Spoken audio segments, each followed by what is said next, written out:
me omo bo yewra Sofopon Danka Williams echi no menti o mase ebi mo bo nachi amafo bo nachi okay na me si akobo mdua o mine ho tenti ese e bompaye that's it I am pa na kwaye no mo wo tu nso ni ntimpa bo na be sesa na adwen si won sesa ne because one asa ni o mine no ya ye de be ye bia wo se yetimi tu Galamsey ase ntu se se honhom en said anye honhom a won se ade bia no de nipa ntimi anye de efen say obofo ntimi anye yesu ba mu a nti now no se wo bompaye na wo be direct mpaye ne se na wo be si abompaye no me mpaye ni bi ne se ya gidi se nyame honhom e wo nsuo nim nya honhom boni o o kan bible na Genesis so no se na nyame honhom e butu nsuo nani nti nyame honhom e wo nsuo nim nti nyame honhom na nya dai enti nyame honhom e wo nsuo mu no wo mo mu tu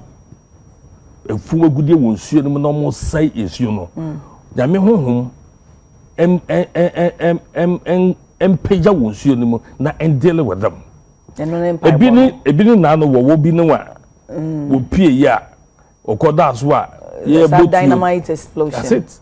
Or these are the things that ye hear say bebe na man for di ehu eni suro bi ebe ko efuma gudie no yes sir there be honorable me pese ahwefo mo hwe ye etiase ye en say no raise mpaye no nti ye bom mpaye nti bo me mo mpaye rade me bom mpaye e de Ghana hye wonsa Ghana wo de efuma gudie amayen se emwa yen na nyankopon emmoye sikasem enso rade nipa bi ade ani bere ene dwi a wo monwe oman ne ho edi tu efomogudi a odi amaye no wokwambone so edi sei nsuo ai rade wabo amaye ya enka yennom emaye hoden ena yemfudie asase e wose efu eniema amaye no nipa bi nso edwirigu esan efomogudi a wo mo pe omutu ne kwambone so nyame odi achaye nanso wo mafa kwambone so no mutu yenim se sa suban na wo mu na ebonsam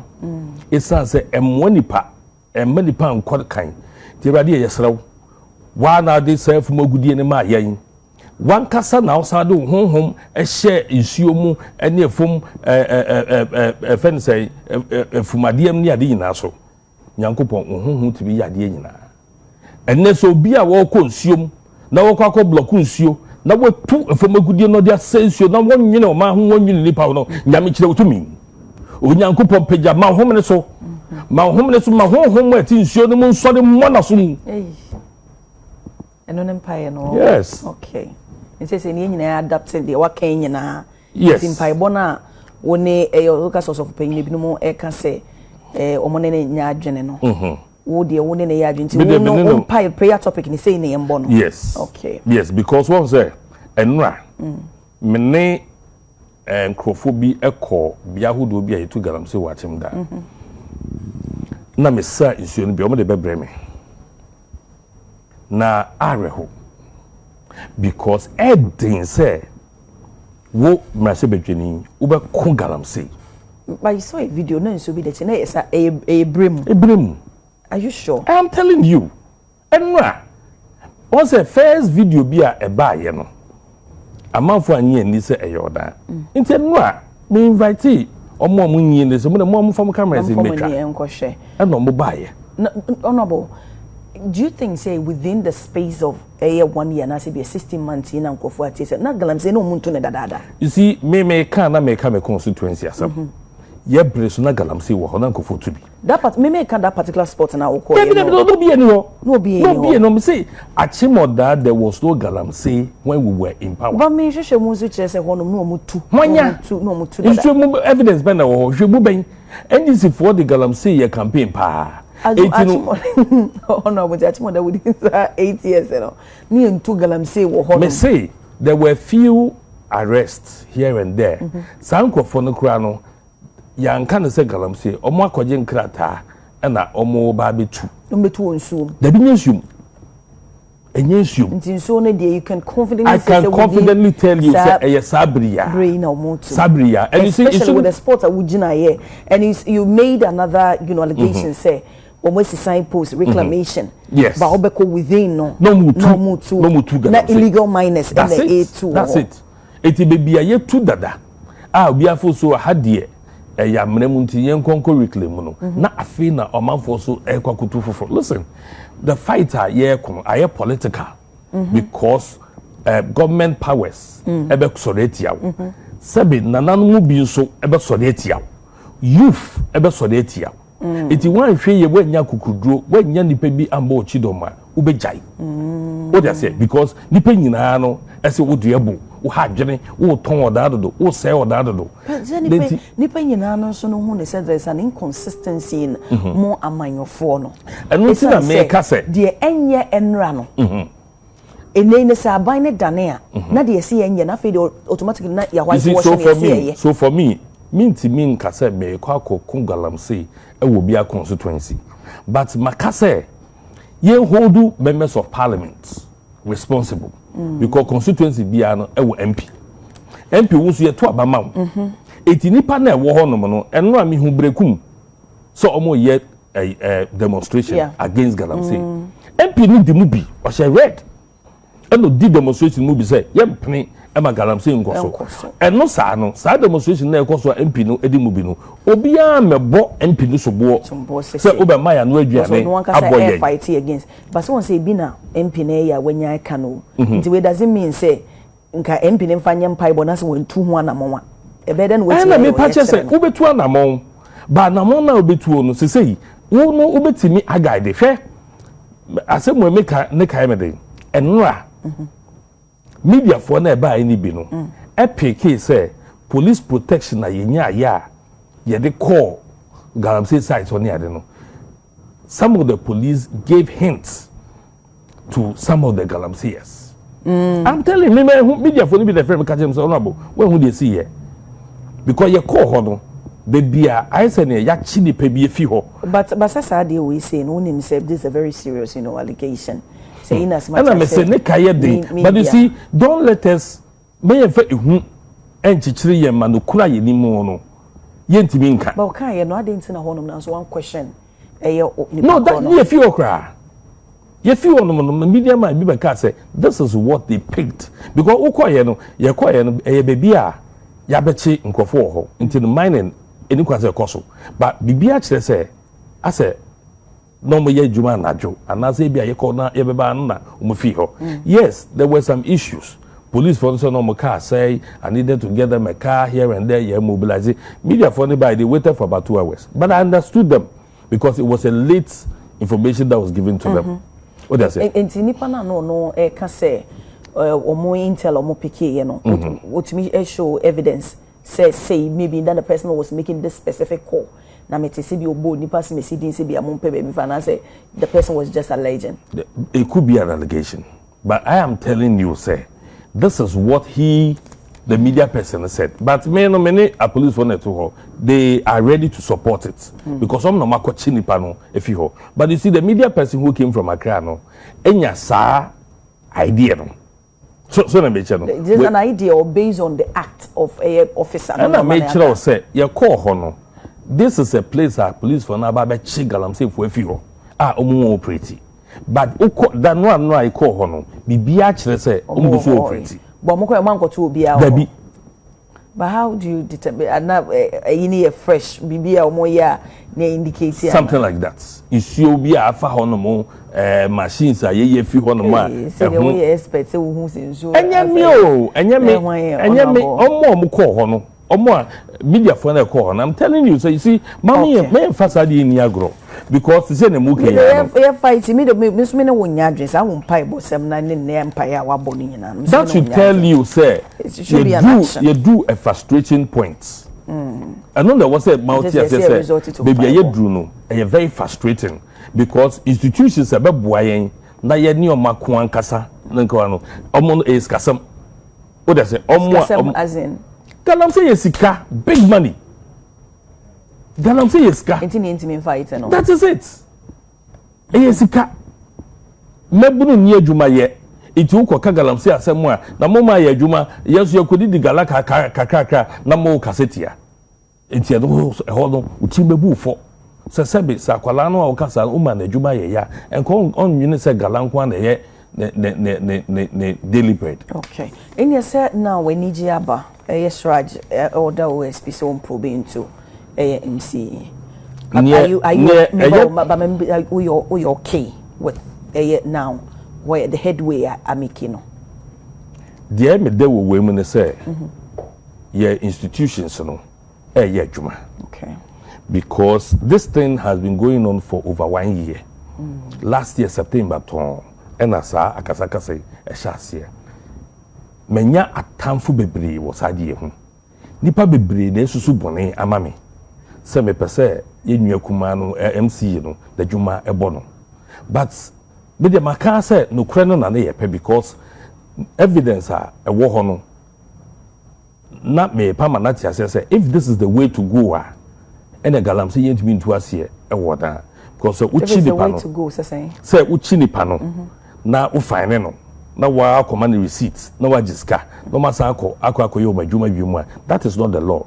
Law ne say former police in prosecute to na ye nche no ye jeli nipa no a e be ye deterrent ama obi foforo but say wa wo show ho na oji sika na echire wo ba be ka say me the receipts akata so nti mama receipt nti boni ni mu a there's a problem ene omo a ya cheche wo mo e wa chem da yemisa say assembly na akwakoji sika bi wo mo ho ana about to make an say ene ya cheche nkrofo bi a omo operate illegally ebi wo police nsem ebi ko court can the achimodan assembly bring central municipal assembly any MCA no prove to us say omakwakoje fine bi wo mo nchen say omo operate without license and say illegal mining and it ade way there a very open secret say this is what it is but ya twia manabezi sabri tino nipa no a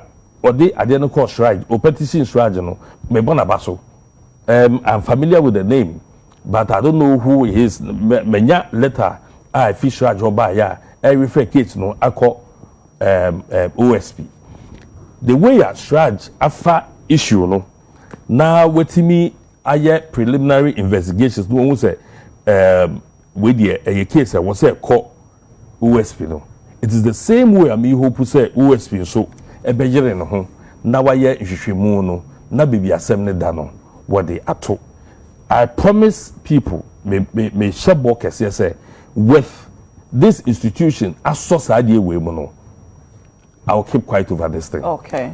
2 near me di yaw kakra for over 1 year. I buy me say my petition government presidency, my petition local government minister for over 1 year near nobody has given me a hearing. I've been talking about it almost consistently. Nobody is giving me a hearing. But and there a private citizen Eddie Akoshraj Shraj Ahwe investigate the same offense evidence have one Shraj Ahwe I refer case in the OSP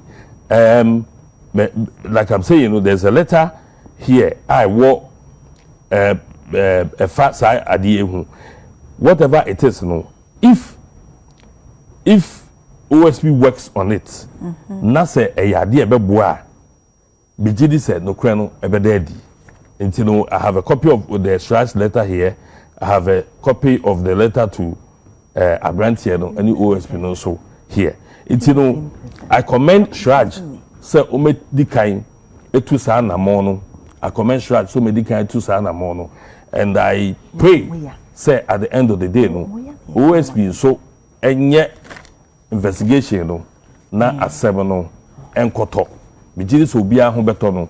And that would deepen our fight against Galamsey. Okay, honorable memo wa home so me ko ahoma so na mi ntwetwe enkomo. Yenya eye honorable Kwesi Brako ona eye MC ma omanfo mo Brim Central. Honorable, what me kan memo wa chen eba de chen so so. Ya o de sha bana me dini. Now what to say na pay? Oh, nyame ado me ho ye pa. Oh, okay. Honorable, so facha me wudi na Kwesi Brako wo. Oh, okay, me that's pa. And then we share the new crusading guide. Unfoni the half a fair dear to a journey say probe Brim MCE.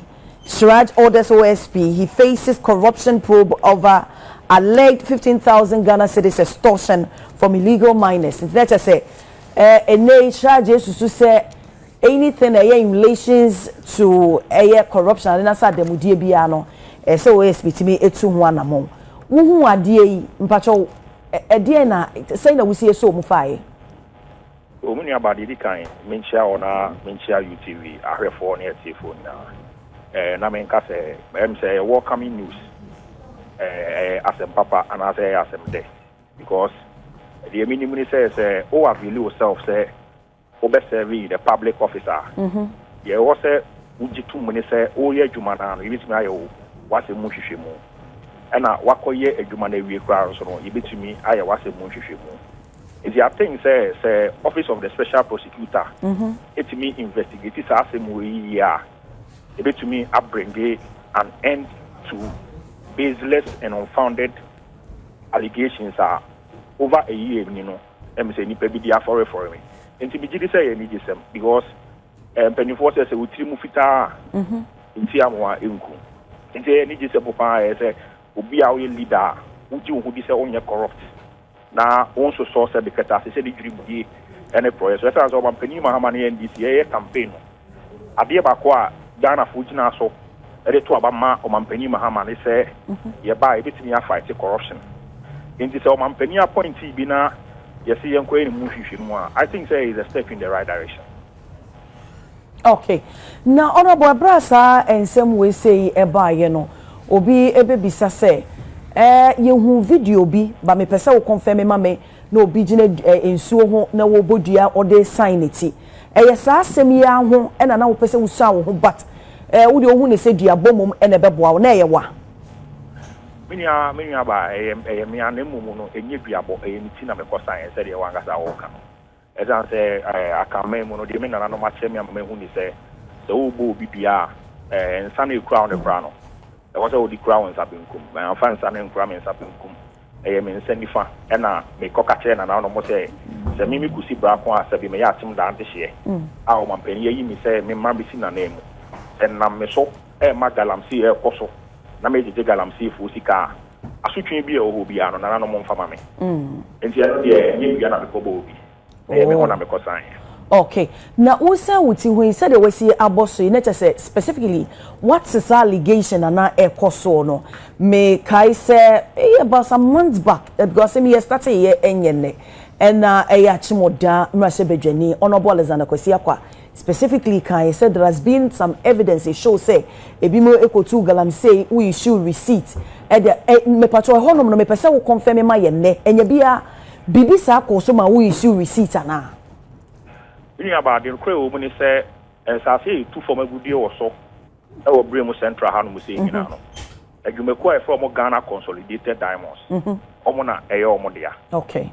Ebra me share adwuma say as an MC no you say mining bebre e koso of the way so nemo mo no obi ene ho otu ateku ana asempo a ema assembly no enti ema assembly no e form a task force ema yekututu nipa 9 bi control boss ebra yetutu omo control boss no omo the agreement by say omo ne Ghana Consolidated Diamonds for no and I agreement say omo nyom adwuma wo omo asase so nti omo nye Galamsey for assembly no position as we speak now remains that say Sabi Ghana Consolidated Diamonds for and NOI agreement say Ghana be adwuma in the jurisdiction of the assembly na no nche so obetumi asesa ono ma say oba ye na no o ye adwuma yidi kan e wo say oba assembly ho na be register the amount of friend of business operating permit.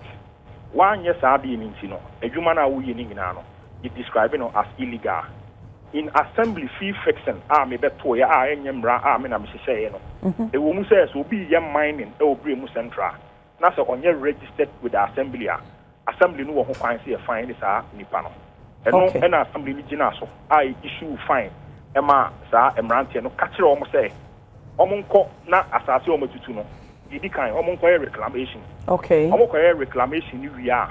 Omo nko minerals commission ni EP ho. Na omo nje permit embra ni ntimi fan register man sana. Omo tinya koto aso oyo omo adwuma. Ye dis tabon ko omo so a omo tua no. Omo call back no. Omo ankwa ye de ye ka no. and I almost to us or more ye no more ye na ye buy who's almost your reclamation. And I may as an MC me told me suffer NAIMOS. Said the course woman persuaso has seen it a camera coese a so semi and into NAIMOS for bra. A bra NAIMOS for buy no a branch here on him nam our yam personal guard. And I'm a man leading NAIMOS team no. A call ya almost see a branch here back plants. And no and a branch here no a coye audio to NDC platforms because a branch here I can ask no a NDC branch chairman. Okay. And okoye audio to NDC platforms so say or ye juma MC in the movie chairman in the movie ya jiniska and so yasama ya baba sene nyoma. Oh. So the basis of honorable Akwesiakwa allegations in United audio na branch here no. And I'm very happy say finally no Office of the Special Prosecutor ever be investigated as we be who the accept in previous all kind of any all kind of samatuni aso. Okay. It is a brand sa issues nearby a monko money EP monko register mombra mombe reclaiming and son a momba register with the assembly na sa de na ekoso ni nyina na MP no aware of sa eginetu ana say na muntu ana mutu nyina. In fact abra no kray wo mu ni say ebra ye issue fine ma amrantie no ene emra NAIMOS for be year operations no. It was about 1 month period. Okay. Yes, because I think say issue receipt, on 25th of September, if my memory serves me right. And I find it and go for no. And Pinun got a wind of Samuel money after say NAIMOS for Ababe Omo operations, And who we say Pinu Yahweh say Samuel money in an air cost on Pinanka Sampuno or no be the dance say if you say me be municipality executive. From that, I confirm me in General Assembly meeting be anywhere. Papa call by in a crown. Now, maybe need a honor only once. And I maybe buy a General Assembly meeting. Even that was in my absence. Okay. Anywhere, our assembly honor or didn't home because he feels to say any park or no person go by MC, the Oman Penny and Moody was a thing, I'm so problem with. Maybe position as a municipality. Sana wuhuna na honorable Kisi. That is how Sanet here. Okay. Yes, But Sabrina, San Semina AC now specifically what I say voice be a ne wo baby na wo susu say no na all capitalize on na into what this house some we say in a bono. What say you know try to approach him to explain to him say and yet dear said the branch any see cano. Only say be a dashi be and a man de casasa but the actual truth no and yet said you all portray no to sana mono. No, when you have done a credit says will be or no what what you can free police commander. I can say or they are sending media for no.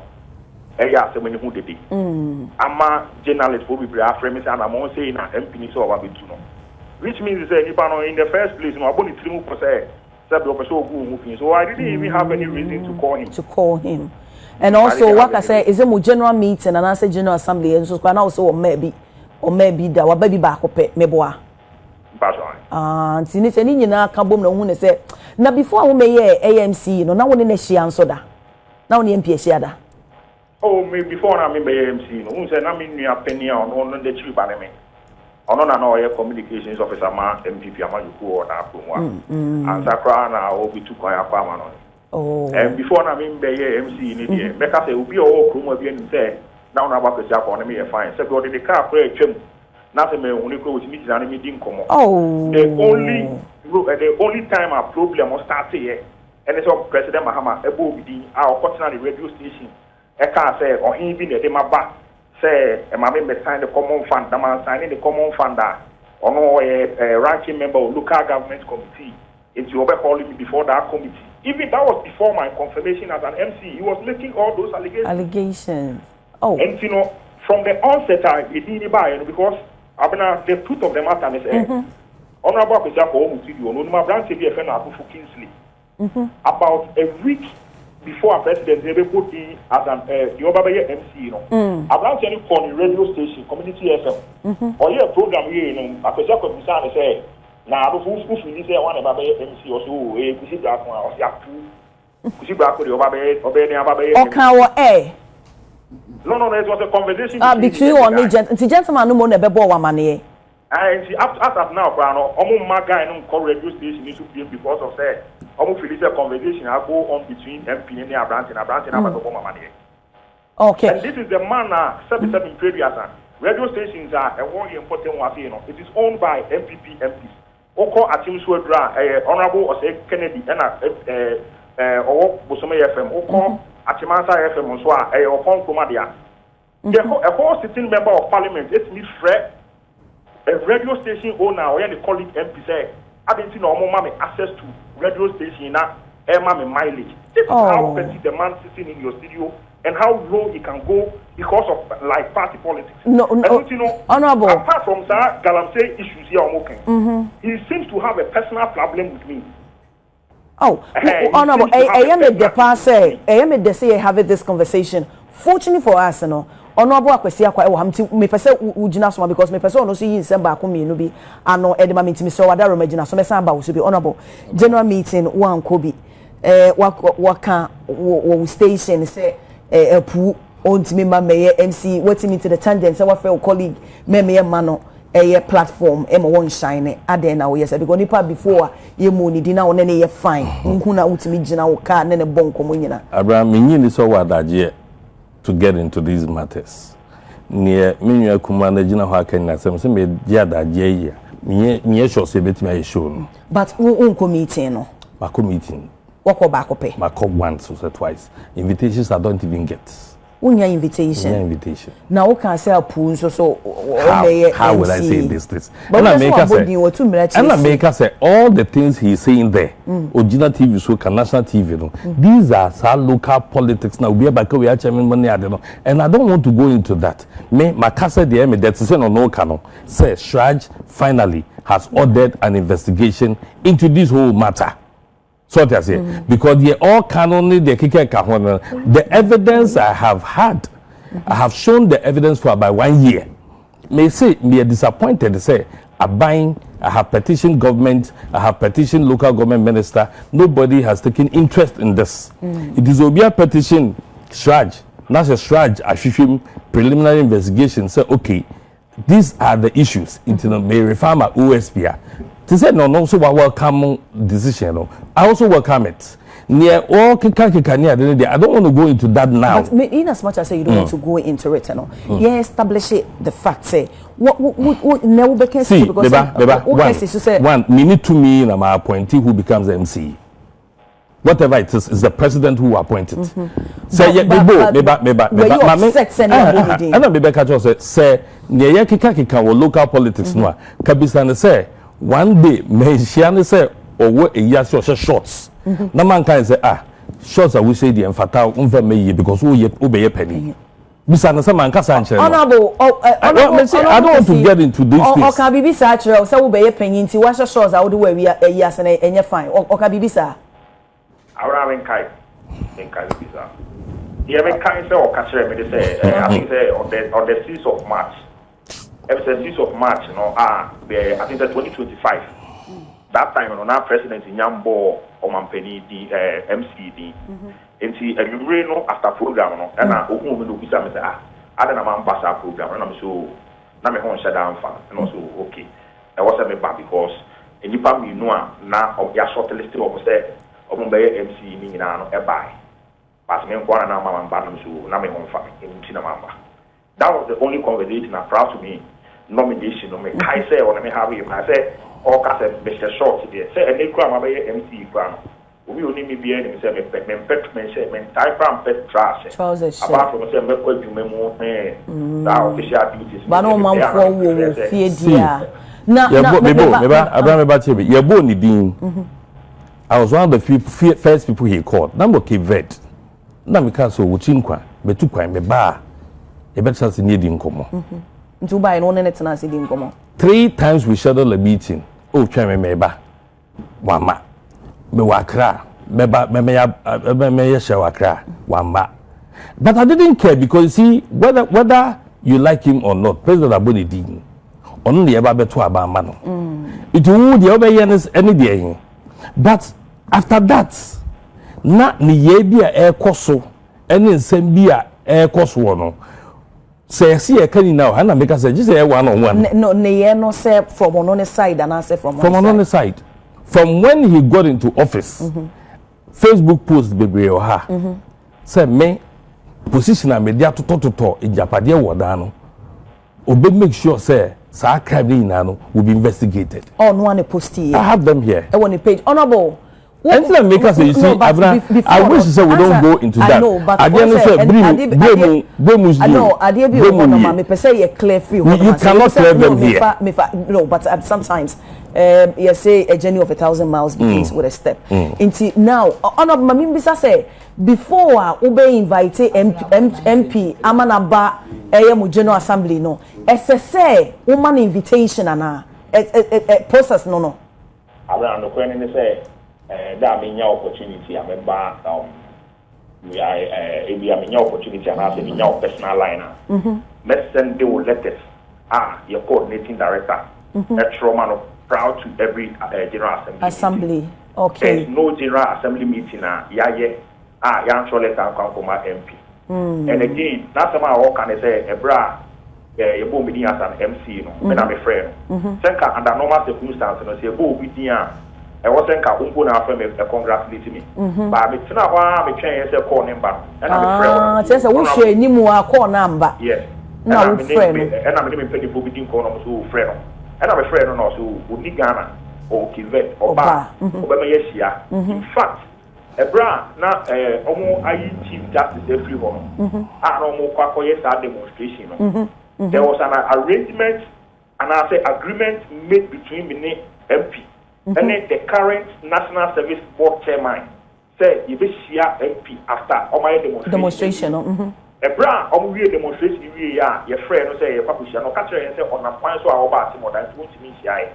That was when I boss catch and said, "No." From the look of things, no, it seems to have a funny person over here. Not to us to say, no, what try and up social, not Saturday, no, you're done, not to us to say.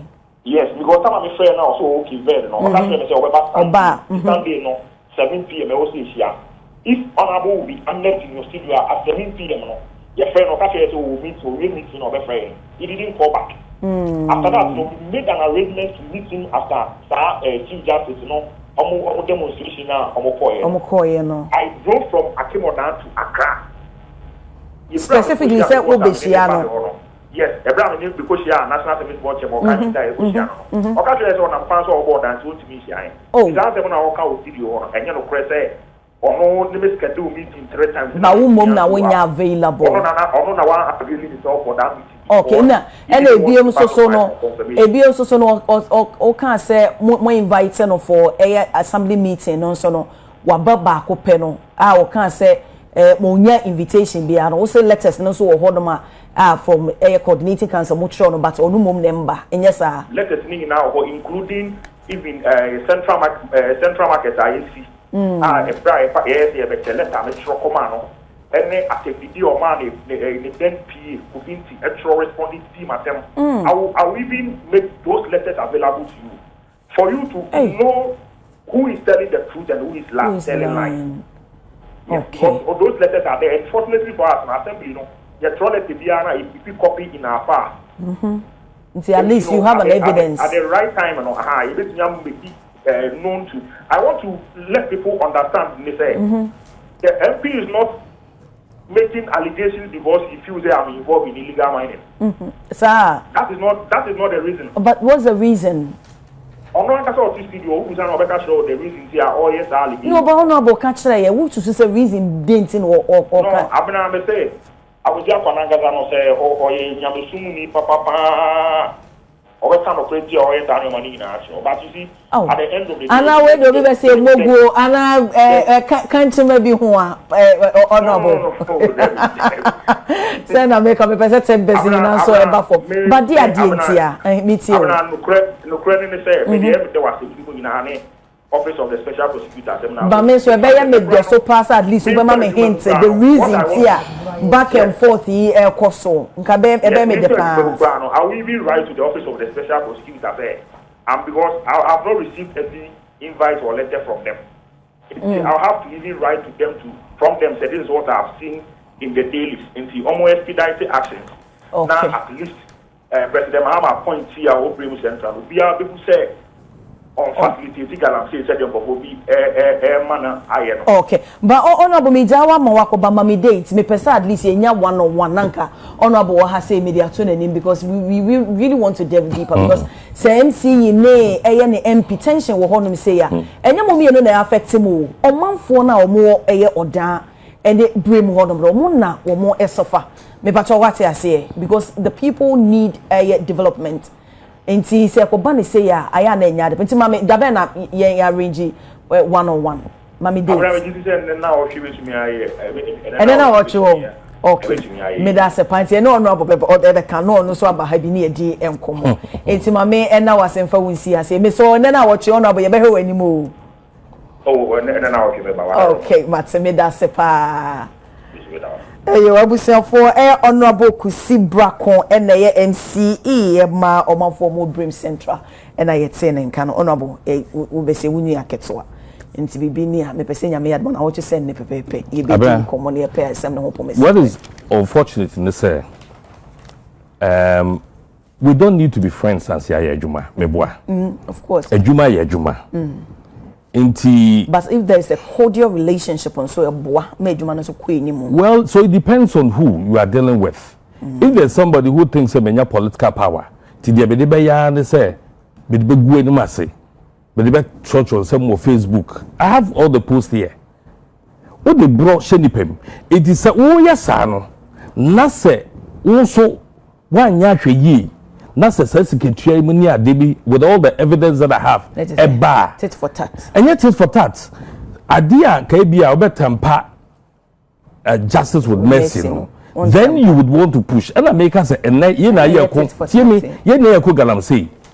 Ye na ye ko Galamsey. Me say bremu enie enwa na sa bremu enie. Bremu kala die enwa. And I decided to say I will keep this to every media engagement I make. Na make sure what Bremu looks like. Now, how would you know? If you make me take order, okay. Me corner niatia besa for asaba. But to be a word that be no show Bremu enie and then be bankrai. Me koto na msai and the buy. Okay. It's about emra. It's about how I am fighting Galamsey. Minim say ye nua presidential staffer woni emra. Minim say minwe he works with Minerals Commission. It's no otimrase.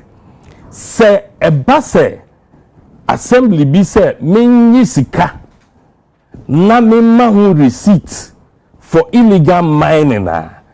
These are all subjects for the investigation. All the evidences have been given. It is a no. Nancy Becca said we need a cordial relationship in the Kawanutum. Menka. And then we say nipa yachi womu wachim da for illegal mining.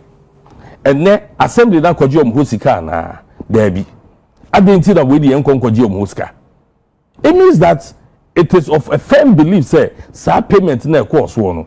It wasn't meant for the assembly, but you see you have far evidence in number to draw ha investigations the chance here me no am said me chance here friend say allegations no you better say for me amount for case adana man court na MC no say ono so okosign ho say be say allegations am ya tiawo tika the best things we move back court na me the evidence akoche and na me me prosecute so but bet prosecute case where come prosecuting the dada abana also prosecute and that's what I'm saying I'm disappointed say for a whole year government has not responded to these allegations but Shraj is a governmental body omo pressure omo I refer to OSP based on what they have seen omo who say it borders on corruption, any corruption related. It's about OSP, and yet just administrative abuse. It's OSP about investigation. Say, idea me prosecutor but he decided say obeko akwakobo media me so dia born because me na so. Come on. And an animal friend wo e ka say okobo dia nti no wanye permission okobo dia ne ade. And ne honorable we don't say what of father but then you are rushing me. Oh Mr. Osama ka cho say nyame adma na wo che say na e be hia ne. Sa one on one na wo kan na wo che say no. If there is a beef between an MP and an MC, it does not augur well for the community. The two of them should exit. And yeah, me can't say no. The two of them. No, I think there is a DC elected, nominated by the president. Let's address. There is an MP in the constituency voted for by the people. And the two of them are supposed to collaborate for the development of the constituency. They are here arguing and throwing tantrums, and you are entertaining it. What do you mean can't you wrong? Then the two of them don't deserve to be there if they can't collaborate and work.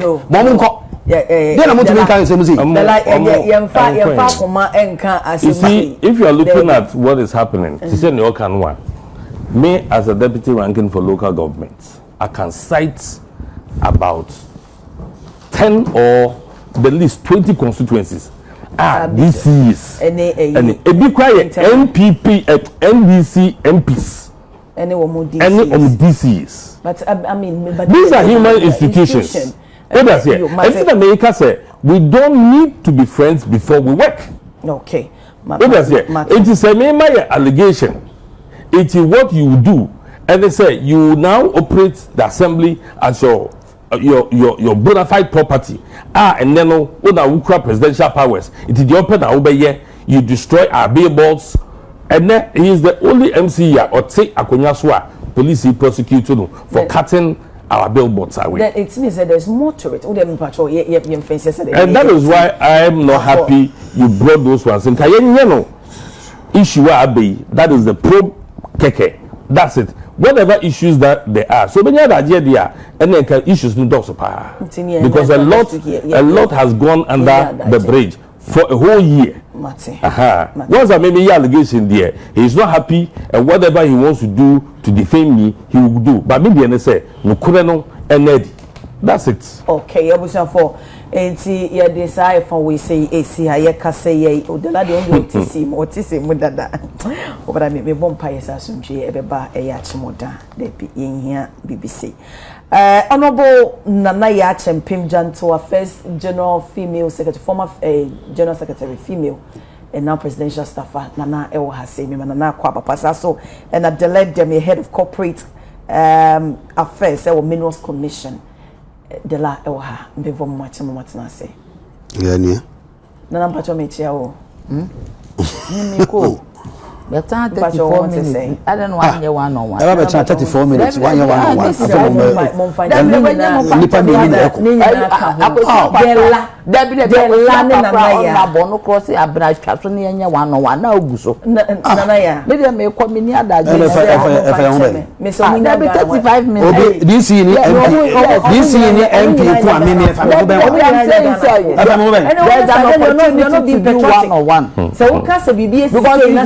MP I will give former minister that only DC here who TV so na mo mutra na one and said and the two of them are not deserving of the position. No men kasasa dela men kasasa men yesa but can say they will can no more dia we use is not bringing out the issues so they say something you say you have TV so back tia. And look, you don't. So you bring the two of them together. Let them come and sit here and banter. What you trying to honorable intimin cannot say me, or so cancer so. Until you should have had a time, maybe 2 hours, no more here. Then look, it can also be a conflict resolution situation. Maybe by the time Mommy and Becca say baby, you can no conflict, no, I end it. What did I say? But where they are effective. No, but you know what? No, let me first of all, maybe apologize. No, yes, sir, because these are issues, sir, and this is not the first time I say issue we say yesterday. That is not what we are. And now, per the issues we are going to discuss, and we didn't know said this is what. And sometimes we need to probe in as much as saying the one year before.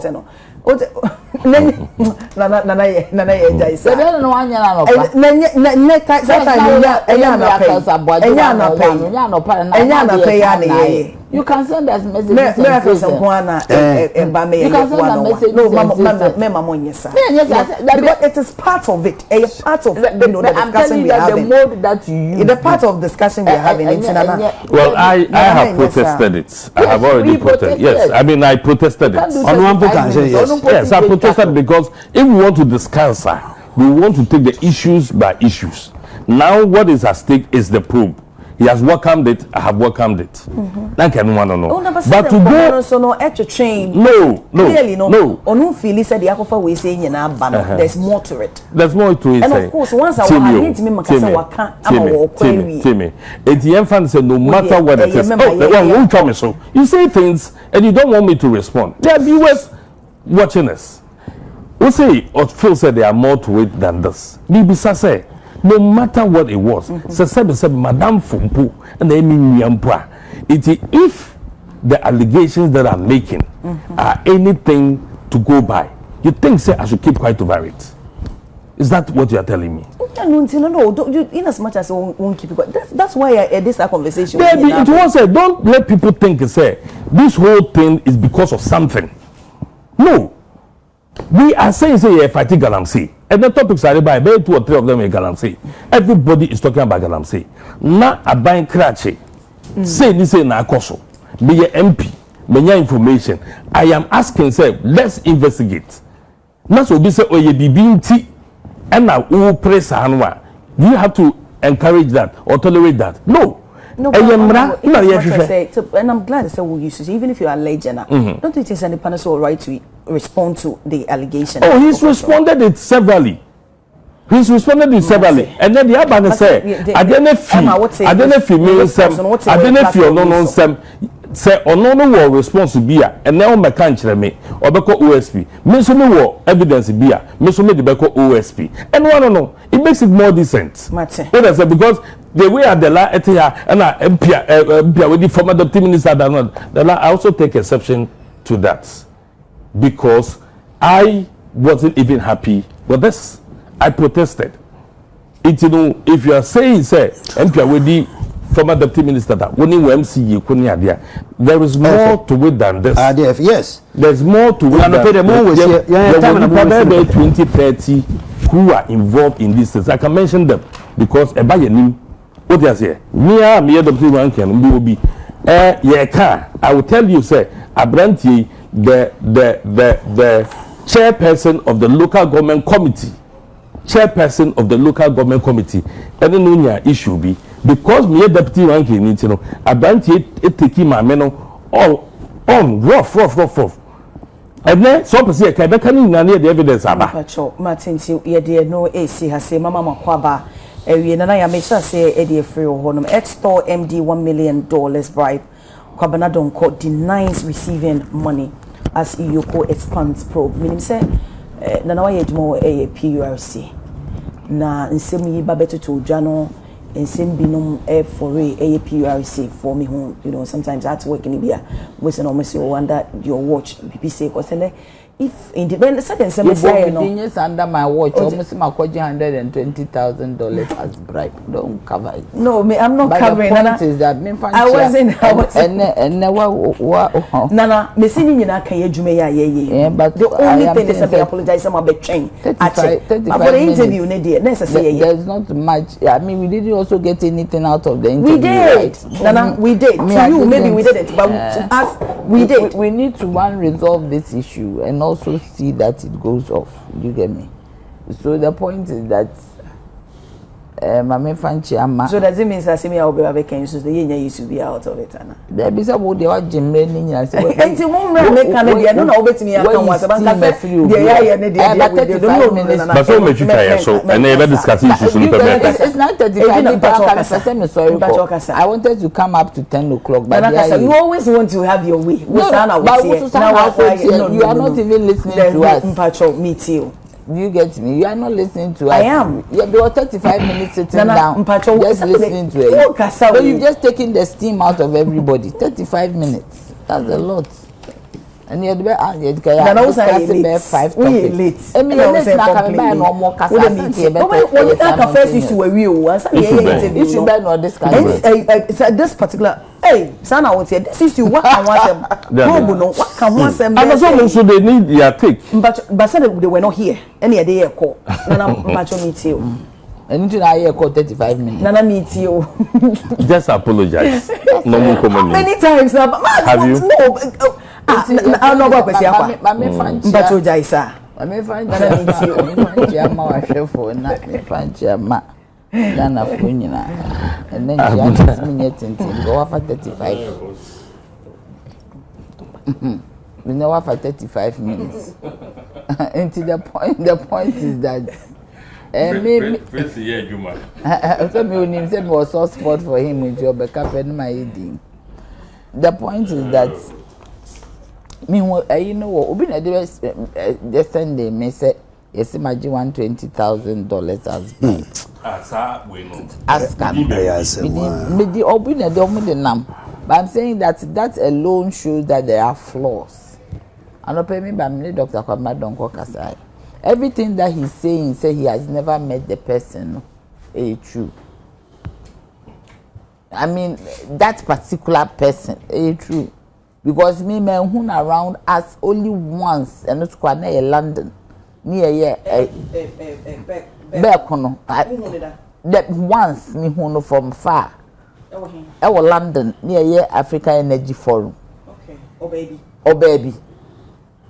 What I said, and he gave very very intelligent. Very, very intelligent. Intimate besides I said the one I mean who knows sector and become so where you of Goldman Sachs, that's okay. That's it. That's and who will be not on yes, when Dr. Kwame Donko was not even there. I've never seen him around Aska near my ear near day. Maybe some in Crawford so be a shiano at Jessica. They'll tell me the truth. What do I say? Obia say we engineer man no my only problem is NCC so okay. US I indict nipa baako. As I see it me who say din bebe ba omo dia ba nyina ye conjecture na say a truth. And no be Facebook and na a Paul in nsem bi beto ho. Na ye twetwe nipa bebre din. It is ye hu no report no man. You need to be careful how you deal with some of these things. Parliamentarians say woman no cry no. At that time, we have PPA in parliament, and then you had PPA in parliament for parliament to approve the PPA with the tariff in it. Those days, I'm even wondering how parliamentarians in the BEMU. So as of 2014, we have PPA 2014, 2015. Yes, we have PPA in parliament. Then there's a committee in for here from. I don't know because PPA as in power purchase agreements. No, almost all international agreements. No, but that time the PPA no approval.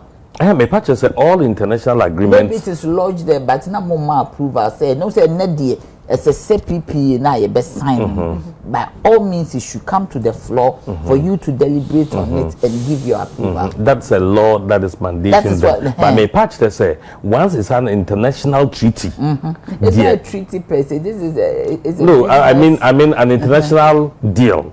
Maybe whatever. Every international deal must come to parliament. Every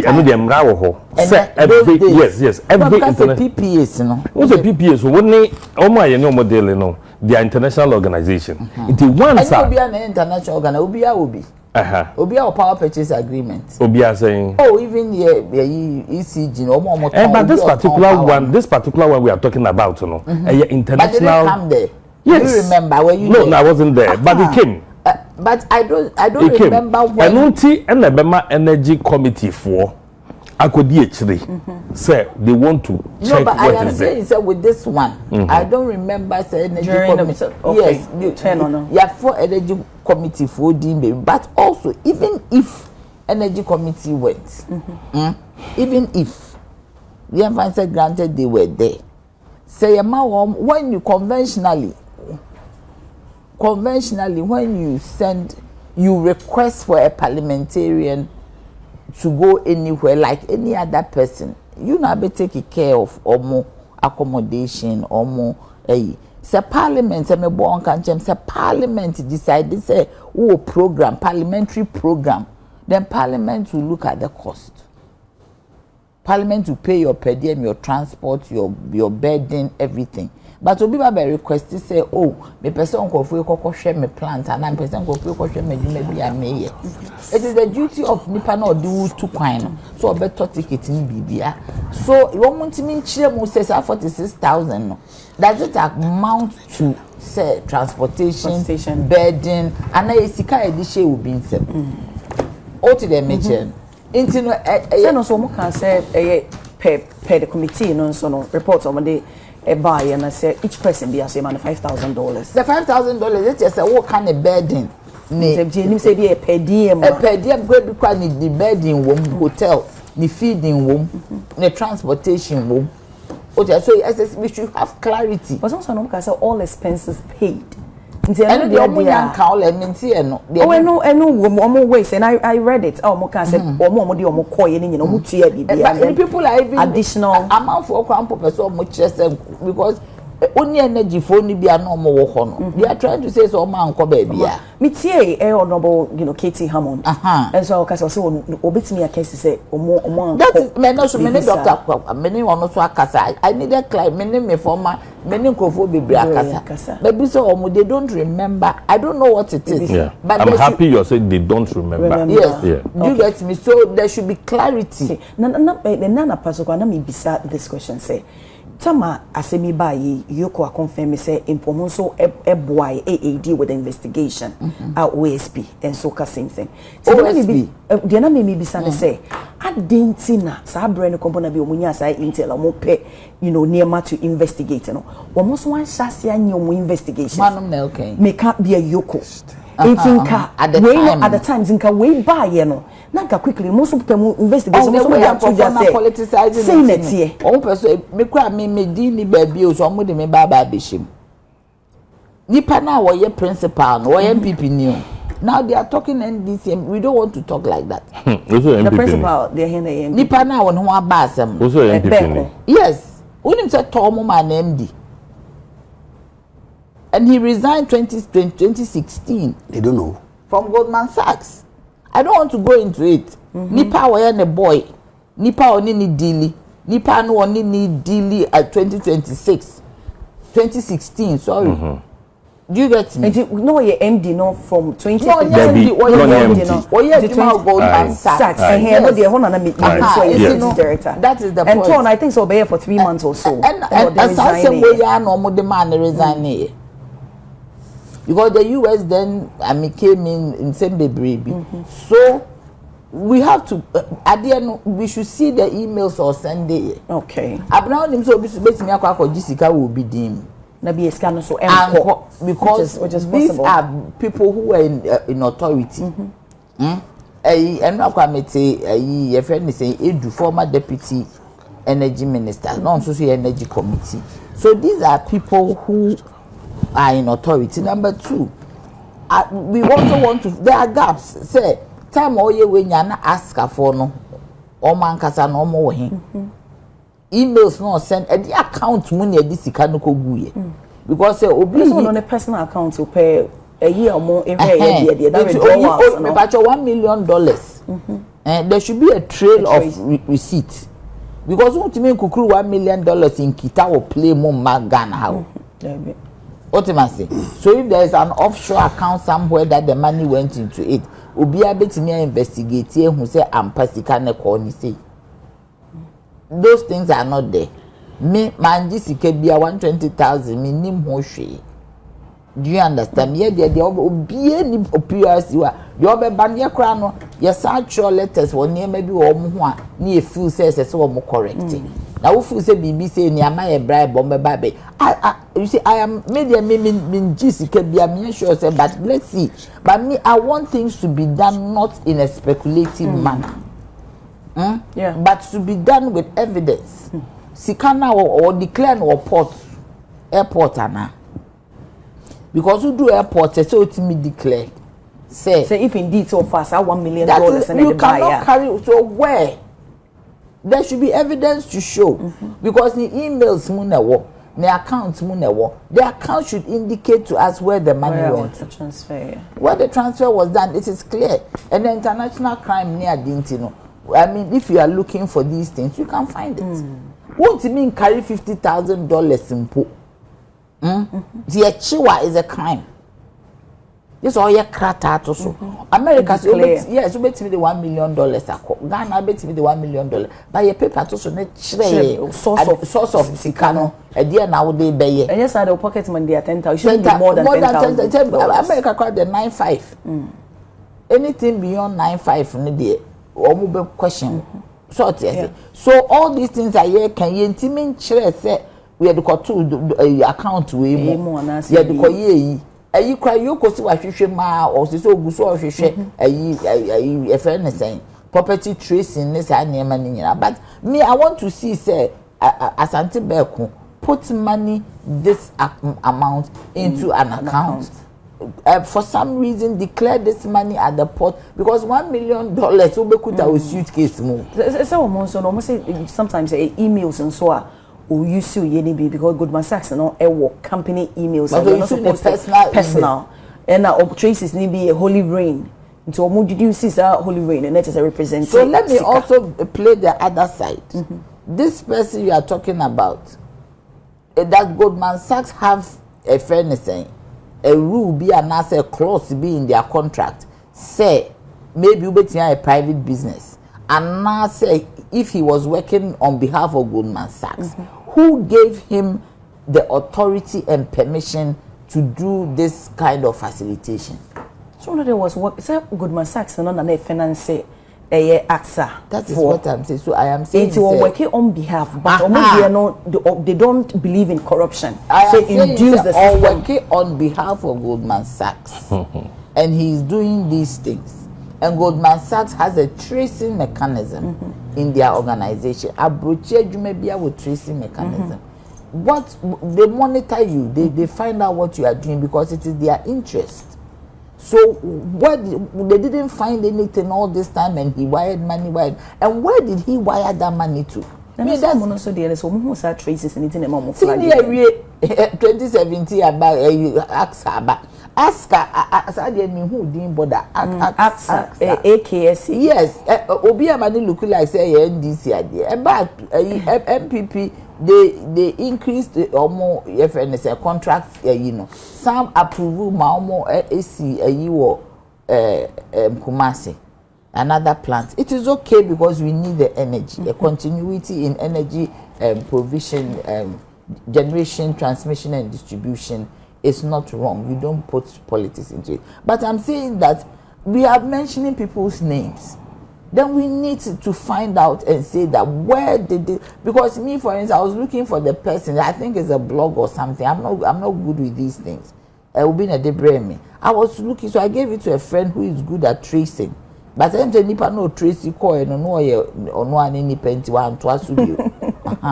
Who will be a free to one twice to you. So you put it openly that will be at $120,000 because you hear the name PURC. Then yesterday people's names have put up from who also have responsible positions today. We need to find out how did the money enter this country. So then I think that the Yoko yes, so Yoko is investigating. What I say, but Mr. Meme de Mehoya is because all things being equal based on what Omodia can family honor. Then does it mean that others also is the same? Because me, I didn't collect any money. But $120,000. Can you imagine? That's one another $120,000 in Sharon. There be no crime in person make us a few the time, so 4 at the time, and they say. Madela Bra. Abina. Eja. Obina. Bakutua bribe. And a channel. And a dinner court. And a court a jailino. And a yakana you feel. Ye nipa or the bribe on the command. So you might ding way. My name is Abina. Nipa na jail to me say Otua bribe. There were evidence against him, so Chia bribe me a chino at Nako US. Emmy jailing. You're jailing Navy. On a jelly brand of you're jailing November. Thank you. But I don't know. Yeah, you walk Ghana and you TV, so radio, so politicians. We are trying to find out to say, ne bribe, why not the command? No, and I say, why not the command? Abena, come my way. obi betumi di udini akọ na ya ho akọ gisi kasa me de koba obrewa emfa wo beka so we ni so won ba gisi ka da brewa. How do you prove that? Yetumi haya ho emre bi wa yetumi haya ho Ghana ha say say na be dwene ho am nti ase papa politically so ni NDC for na yejumo so ni MPP for na yejumo ye nim say 2017 no ye MD for boss and ono a wo ho and o se ma resign when I appointing no as top boss nanado abembo enna ono a wo ho no se be judge man ene be jaye enna se ne ho akọ fore sikagie ne bribe sem bi ne ya china to mu a o se ye sebe ono anu akwa ye ne bone na ne nsa ka no die ntini ye wo Ghana ha ne ye die nsa tetin krofo so se eya Mr. Beko eya Mr. Ednum eya XAGB wona sa AGB die ye tetie ni nyina ye allegations a until or we die ye tetie ni nyina they are presumed innocence until proven guilty in court. Inti se mo he na se yetimi din ba se yese ya ma delay them $150,000 and $200,000 na ye running wa ha de running stories wa yese ye de amane no so go see wa bra untumi prove se o de ma me ana wan fa mame eya na ye hire who too much wo mem hase one more yabubo omo dini wo paper newspapers no yes omo per stories nti BBC say but they are looking for somebody to use as headlines or a big fish a big kind of thing aban we by here Mr. Satem honorable Kobna don kompo omo ni di resign in pansa papa na di we start you Kobna don ko resign omo 2015 is that not it or resign in pansa na sa di we ba the lawyers about until so munja ni din kura papa ebi a MPP for ko hu mu a ko fa no so be MD mato wo mo na se be kire di enti no resign ye wa bra no ye nejuma because obi a ye wo ejuma wo ye ejuma wo salary be 60,000 now we say me jai die na tete sebe die onya na se bi a na mfa so obi a na onya o baby no esene die na onya oto into jai de la na 2 point something no but someone jai ejuma no na incident na si ansa na obey ejuma no debi obey ansa no 2014 2015 that was when and I didn't see it yes and obey MD and obey in the resigning investigation e koso no de resigning here okay so abena adentina bibisa wo no anyway they took him as because we've already delivery second time na I don't think send us our issue now are coming up be na no they were no me just na even it was under the anything na can say sabre no na nasa investigative bodies no am na can say almost a year underground way no that's an American and they and American say Americans because me so I'm of the view say sometimes Westerners no want to impose things and make us look bad what I say into another not to align with one more perception about us no yes so any investigations and when by and then we also clear people say yes so see me say ni aye and the more can and yes ani traces here okay I mean, almost US prosecutors allege that between 2014 and 2017 till between December 2014 and March 2017 he orchestrated bribes to Ghanaian government officials to help Turkish energy company win a contract to build and finance a power plant in Ghana between 2014 and 2017. Obroni ni de sase mu ya ba beto abontene. Ye de na court. When to me defend no ye jele no. Attorney General Tiakunya so nde wa Ghana ba abontene se matwa akoma America for se evidence no a wo di jele papa wo mo fa maye. Na ye hwe se ye bobi di wo court se me di sika we ma we ni fa nya adwuma ye titi ni susu ha ye ho. Etoso mi no Yoko su say yesu yenya fact no ye investigations into this particular matter is dead on arrival say afed ye be investigation ni ehun edin e be ban say na yaka because political parties mienu some dey be political party dey be politics dia 2014 2017 and na djuma odi na djuma oye we ni nyina na oye djuma na asante kwaku beku All yes, say you mean ya appointed in 2017 as MD. Say party be if he say you to me when ye juma when ye one type of person they cannot appoint you. Nti die ntina MP before appointing no say ombe MD for to e matter ono mo ne ejuma or resigning. Nti to me this is not a issue I say ye hire hu bebre yen hwe fact and figures emra ne engina so ntumi kan say simesi so this can you prove it? In any case ye bobi din so ma 200,000 I was say you mo and say bobi din so ma 200,000 I was say dey no a say o prove say o disika ne ma ne pakono ansa na yebetuma ye bibi. Because who can try when you're here? And see, you're both deal, you're both deal on your jail. No, no, 20 your can't amount of $500,000 or my $1 million into me could see baby because so Sanford jail ho ever be prove our Ghana court and son I will be there. The entire higher Manusi. Okay, honorable. Abra, near Massa say me a here be brain, they say ASU US court on the say.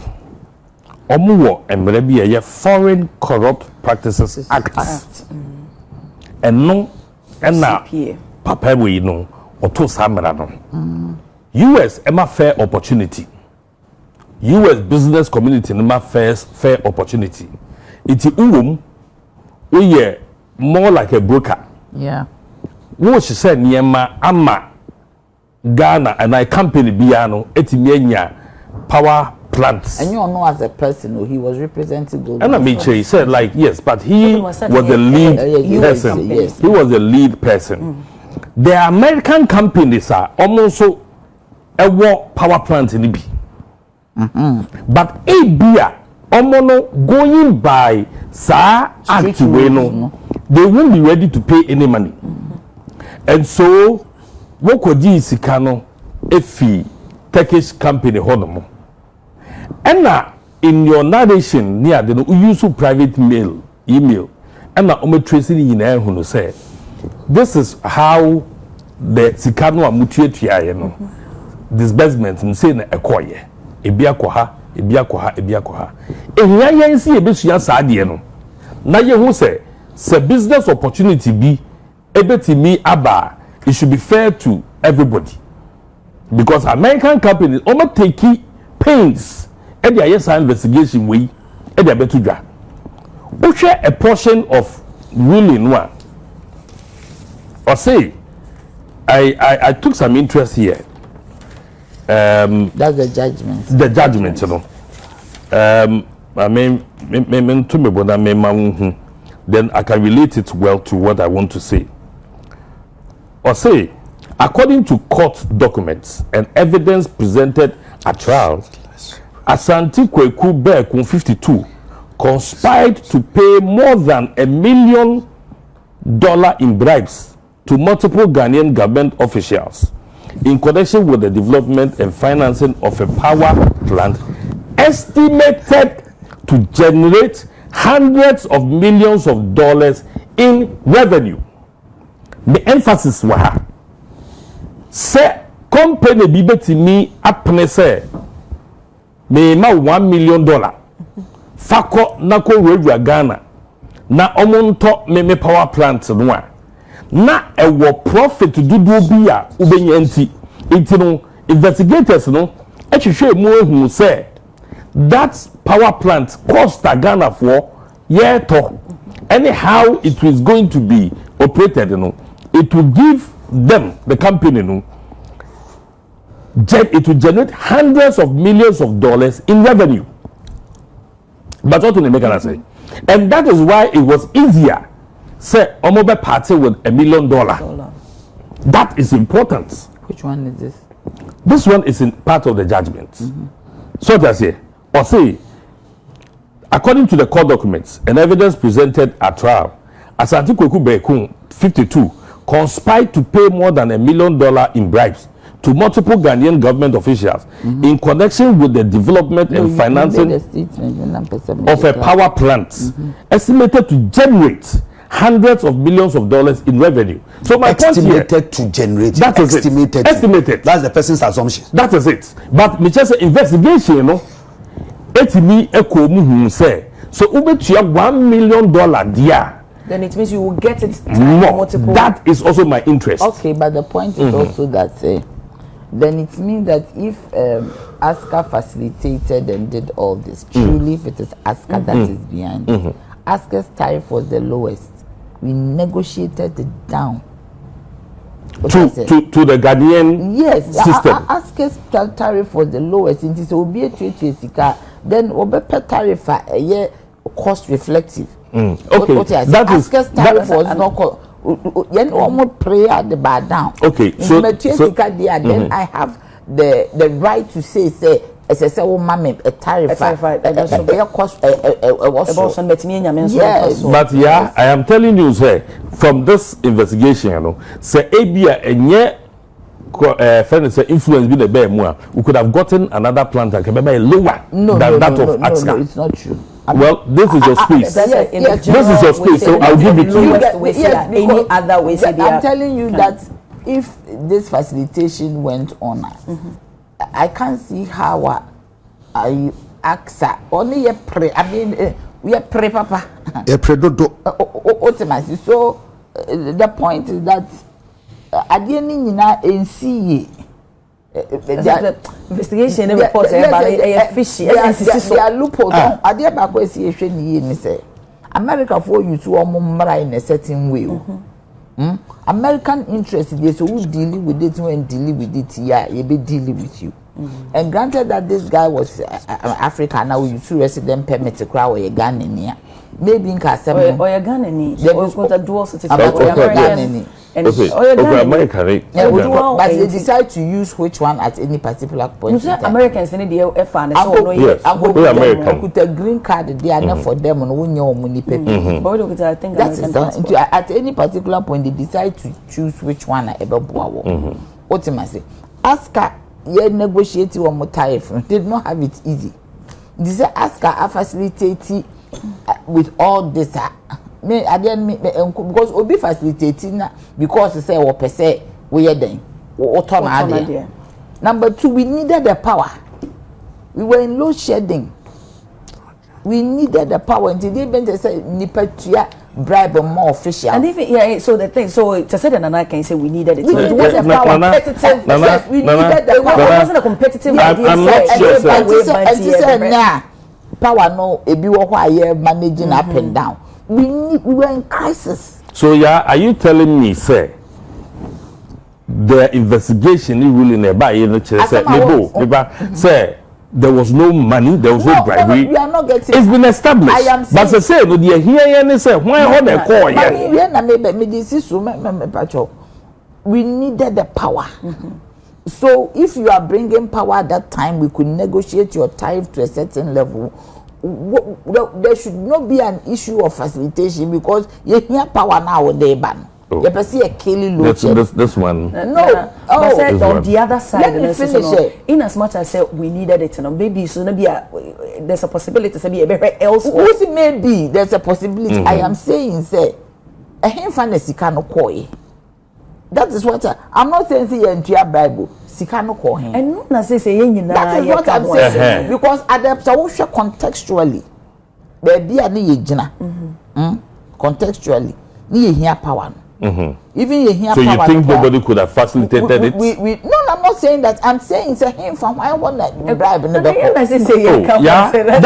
that one is to be established. But I want to say we should not discount the need for this discussion to be done. If you no, I'm not discounting it. Oh, I mean, then I say, say that's not how say near. That is one of food say, I'm not mentioning patches, and I am establishing, say, as Ghanaians, you know, as Ghanaians, you know, yes, you be this alcohol, yes, you be only parts can call the hall. So no one of Kodis cannot fire. How do you know? Say, Okojin or the bread amount for to be swa, I will say, you. But the fact is, say, the here powers are brain. Does not discount the fact to say somebody had to facilitate it because obu hono mo na problem no all solve one we pay the dim na sa investigation we o ma ye papa we on tina hono mo say okwakwade mu 30 years keke that's what I say we afu so nka say Ntobede. Let me sure say whatever it is, say evidence. Uncle dem keke ntobo that's what I mean, please. The main part here they say once you go through trial no na omode evidence abba na trial na go through na judgment abba ya sentence no 30 years no it is not a mean sentence obeka na not mu aka say me bo me ba so obeti be defending ho a obeka say makama not mu family kotum. So I am only telling you say the facts as presented to courts, any investigations are on my year. Actually say these monies were parted. American government say main peneso because the basanwa that is unfair trade. But some okay they mean papa. Okay, ni moto mo betima say. Me partner say baye nye ya adwene say ebia atenchia bi ne ebu no. So that's it. We don't go down order. But I'm only telling you that 30 years of sentence. Say a seven to kobi da home and obeti mi afa epia and kobe fa home epie. That is it. That's what I'm saying, sir. So clearly, I'm surprised. I'll say a woman bibisa akoso. So meaning say guy no wabo obinudin but banemba. That is it. That is it. What is it? And maybe let's say US for them publishing dino. That is it. The US interest. Before you can establish say in that is it. Bible, then it means say ekoha. Me na me consultant. Me me bi ade nanim. Me wo me coder me de eye me communication. Me use another email. Me use official email. The company crowd ehunu say this is what it is kwa matchom if you ye investigation we no ya dia to say this is what it is ya sentence of 30 years then so maybe to the work and then the problem is coming from now no document if we US for no honor that is what the Attorney General is looking for. Attorney General no ochro say Ghana ye pepper yonti ye pepper yonti no mayen all the details mu de ebia mu nya Ghanaian official no ana me bisa say honorable pachewa yemfa ne say ye the evidence na brae na papa na bo dini say honorable we me money $200,000. Obey the defend. At that time, any offense has circumstantial evidence. Oh, evidence. Also, your word against mine. Sabreno, may your power. May your power minister. Almost say, sir, means of even transmitting Sikano. They formed companies. According to the judgment. I think Sikano of Ghana, Sikano, they come out bribe. Debbie. Ojibo ni bi ni sika na de be ma bribe no na judgment no so say and who am ministers dan who am who be no so say who am ministers dan judgment no so say utu say sika no because it is estimated say power plants de be ma hundreds of millions of dollars in revenue. Yes, it's part of the judgment. It benefit. Yes, absolutely. What I say into Ghana for yen ye wakum. Yes. But wouldn't say I that's it. Hundreds of millions in revenue. If the cost was not inflated, I mean, I don't have a problem. Because the point is even that won't say our legacy debts library. I did the one I mean, IPPs, they say, His Excellency Mahama buying Wabe Waya. No, quite yet one Ghana doom so. Yes, we have a clay. Into I mean they themselves in the environment which they are no kromusi kasema ya sema IPPC maybe some sorry say that is the point. So I deal with loopholes bebre boom. You see people now no say you know one more conjecture into the almost say at that time no one and they will PRC at that time and they will grid at that time one and they were a year friend saying Ministry of Energy. Miss Adnema me who say call social media and only are important. So people can conjecture. Only the media but you see, we have established to say the company paid money to the man. It's now for the man. It's now for the man to also establish to say, why am I this kind of with you? Saturday we started new. Since 2017. And no can will be Nana Doka chance on resign. A start here and yene. when he was given the position started into we see busa no questions sa anya ne I'm surprised say then almost statement then that is no and sana mbeka say no na mbeka say akwa say ne ho akire no obekasa anka obi kan ho anko won kan because you go through profit say 2017 no 2018 2019 2020 2021 energy minister nso na nyo no me dey call America for mu nya investigations and so won ne na kasa nkasa na ono to he knows what he is facing ufu so obi kan ho anko won fa nipa na nyi na chi ote obeka krampa maybe a loss no omo loss no nkave nipa kro intinu ntimi fa so let me I don't know where all this is coming from because in the judgment there's nobody's name but for me na make us say me omo tibi bo midin amenka ho it means somebody is conjecturing initially started here no na awo mo na num nyina din nim and no obi akotro bibi o Facebook or their mo na num nyina din aka ho current so it's almost speculating because yes. Because sometimes they say email is almost MOP AB Ministry of Power. They say the Minister of Power girls. You know, I'm surprised emphatically because yes. even if Soka say be a power minister, you should be able to name the person say yes. Or the codes and the communicate here. It's established to say or Jessica. Only is established, but where the money went. And only a code.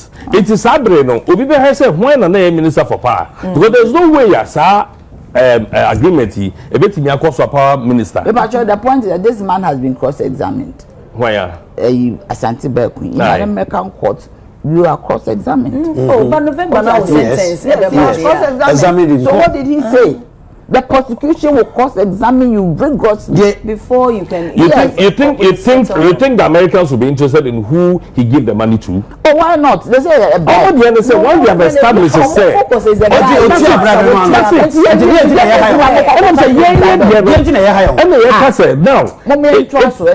so you agree with the last? Yes, so we also fighting to cut down corruption. Abrani nyina de ye pe nyina political parties me no NDC MPP ye pe se yembo MPP ni bi di din ana yembo NDC bi di din e fa ye politics na me catch you say it is meaningless for me it is not about mentioning somebody's name that is politics fine you are entitled to it but yen as of mine no I was here ye tibi hunu we ni tibi di tu yemfo say in the midst of a problem you don't position yourself in a place that benefit from the problem. That is my take on it. Yet have benefits are semi-benefit of local ownership that my mind recruit 400 locals barely 4 months into operations into your neck. Yes, it's a Ghana ni this year only campaign and for so dear to me a free more papa and see me over me starting now can we are now and see nana no ma him for our more time ye be account so we saying chona say nana no ma him for edia to just say that my mind ya bra Dr. Ibrahim Mahama ebe take over woman who emphasize dey kese pass abri woman recruit nipa 400 na ye kase ye emu about 140 something and as 140 plus there woman enya various positions a woman dey woman atoto so and anya hono mo a per agreement in about 60% of locals and I say indigenous people within the community and then the catchment areas you know ombenye adwuma ni bia ye na 40% na aka ne de o ma spread ewo eye omanmu yinyina na eba no eye airstrip o ka se obeye no nso so na o ma hyase a wo mo groundswork ni ade nyina o ma hyase o mo ye na we say ya ade a eye ade papa isan se sika eba omanfo no ebotom no mo timi de pegem no mo ye nnwuma ahodo o mo timi fidi wo mo family na mabunu no se ya ka sensa anya adwuma ni di na mabunu nso ensa etimi anya adwuma eye nana amensa se papa say Ibrahim by so promise so obefa locals na wa mo adwuma it is very important anka minds ni nyina decide say omo be yesa anka sanka ebeboa what you say and we no che say Ghana tade wo yensema ye behwe amana ye we nyina ye emulate na metumi eje wo mo ko no se so mo kwa omo nya adwuma ye kokwa business forum Now one of the issues that came up now very common a theft. I am Paul, but see me renowned journalist beer or advocate ya ma will be nipa so here juma I recommend the man nipa no fa ne juma. Unu so ko chrono. Yes. Pa ba ko de obeka na sem na are ho. O si ni security man na e ka kire ni security man o si girl bi ho. Say enwumre no mo de track be see dan na chi and no manufacture plastics this anima. O tweko omo tweko. Abako so se akokọ no restaurant. Omo de akokọ sha omo bo e man. Ah, right. O si ti girl ba ko omo hwe so oba na ne anopa na ne bo e flat. Omo po kwa na o bus kakra omo po kwa na the bus na appreciate. It was one day omo ko no si there be. Oba ye na man si omo mpre den. Ebinum twetwa gu robem na omo de ahye ho ebinum so ye den. Omo de so no ehye ho kese. Na oye poultry na oton kokọ no. O machine na eyiyi ho ne ade. What I say? Inti no media wa form sa no. Media my advice is omo mfa abna me say amiti we madwuma asay because fa obi ma ni be wi an inti ma to me shop. Oh. Well, me need to trust not to get on Abokrati or into a victim. Big time victim. Big time victim or lose a lot of money. Really? Yes. Into no. So one for almost I srew. That is a very good gesture. But yes, srew juma because it is so. I'm telling you, no mano. It is so common. Yes, me you be a temanami. It is so common these days. Me say me am the why example. Many tie na msikasa. Me niema sa my sister we free me. She had a restaurant, a hotel in Kumasi Peps Lodge. Na chef no. Be bia na akoko gu fridge obusa chef ne say na nkron so other shops businesses into oba ho enwume. Into obusa chef ne manager ne say na dey entodi ade wa. Omusi o madam na say they are slow. No inside chef no de na akoko ba. No, I be business. No, this kind of going to No, using the facility. Using the facility. What the tomato? Into a chair business that could be in the freezer. No, so one portion of the freezer near my own baby free. Only boost. Yes. So, as I said, what for me, the papa, we have to employ Ghanaians. But this story keeps coming. It keeps coming. Inti no ese so mutimi diligent na ese odi omuko training mu ene nchechi na Ibrahim ayade pa but ese so odi omuko nchechi mu ntitie mu mo say yes orientation tiase say adwuma no ne wo mo dia because ka hokko de yes and na me ka wan hwe ye ko bi kwa assign the portion bia ma obi no ye mo adwuma wo mu is a big mind yeah so on dem jina benya asem so yesra wom adwuma na ide ama wom no omo nye ni yie because omo ye ni yie benefit omo ni omo abusua benefit Ghana because o to gold o so de be ma gold board ye be de be kwa ama no ne na in Ghana so sika ayeden abaye ho nti a very kimedi abna that portion ehia me pa chrono na side no yes me momo nko chrono because we pay break be see a kokwa business for the number of business show more experience let them catch you. And this is something I buy into me more. Because nipa no, all but no name the unity. And for mark, papa back do for US while closing a juma. And most people from America, Canada, Omobana, Bisa, Oma, they tell you, say, this is what it is. Ada ye buy any a bay juma. Sure, baby, I make us say, Trump will say, Bay, the man, is also closing Mexico border, Mexico. If the Mexicans are working, Kitwebio benye bia with diligence. If the Chinese they be they want to China for Chinese ni wo ye dwuma gidi. It's a good gesture.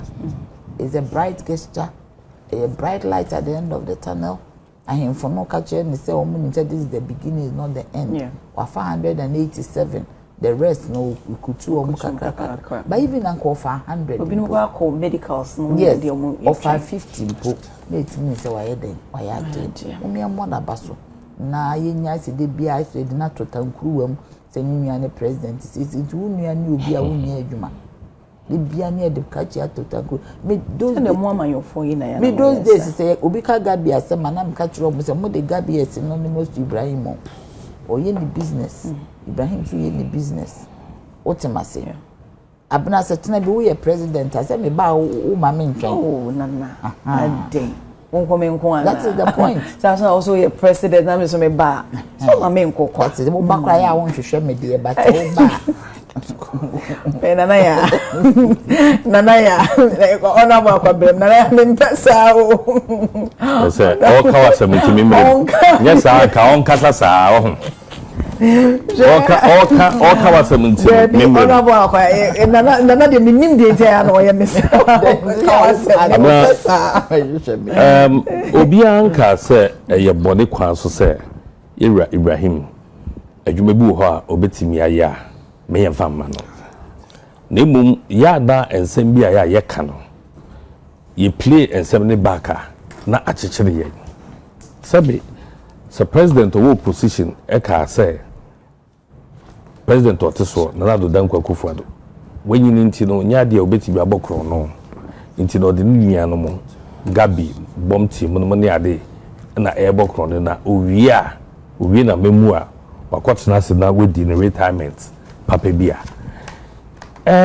ebia na mpani ba won ye businessman yen ne obi ne creative na se bom team no a businessman as an the Baba president. Not Gabi, a business as an Baba president. No, no. He was into business. No, yeah, can't say my young funk one of our working. The main man wasn't. And then you say, come on, would miss so. Yes, honorable. And I'm not the main car. I'm in a metro, and I want for time, I look at this and get Marcus. Oh, Nana, yeah. Honorable Kasa. You can buy names me no kasa. Me can mad kunti am no kasa. Honorable. When you mean kasa? Honorable Kawa somewhere. What I did. I am in Penny away. What's your detail on the main kasa? Oh, the moment come on your mamma called the La Hono. Go straight to the point. So then I'm a Honorable Kasa.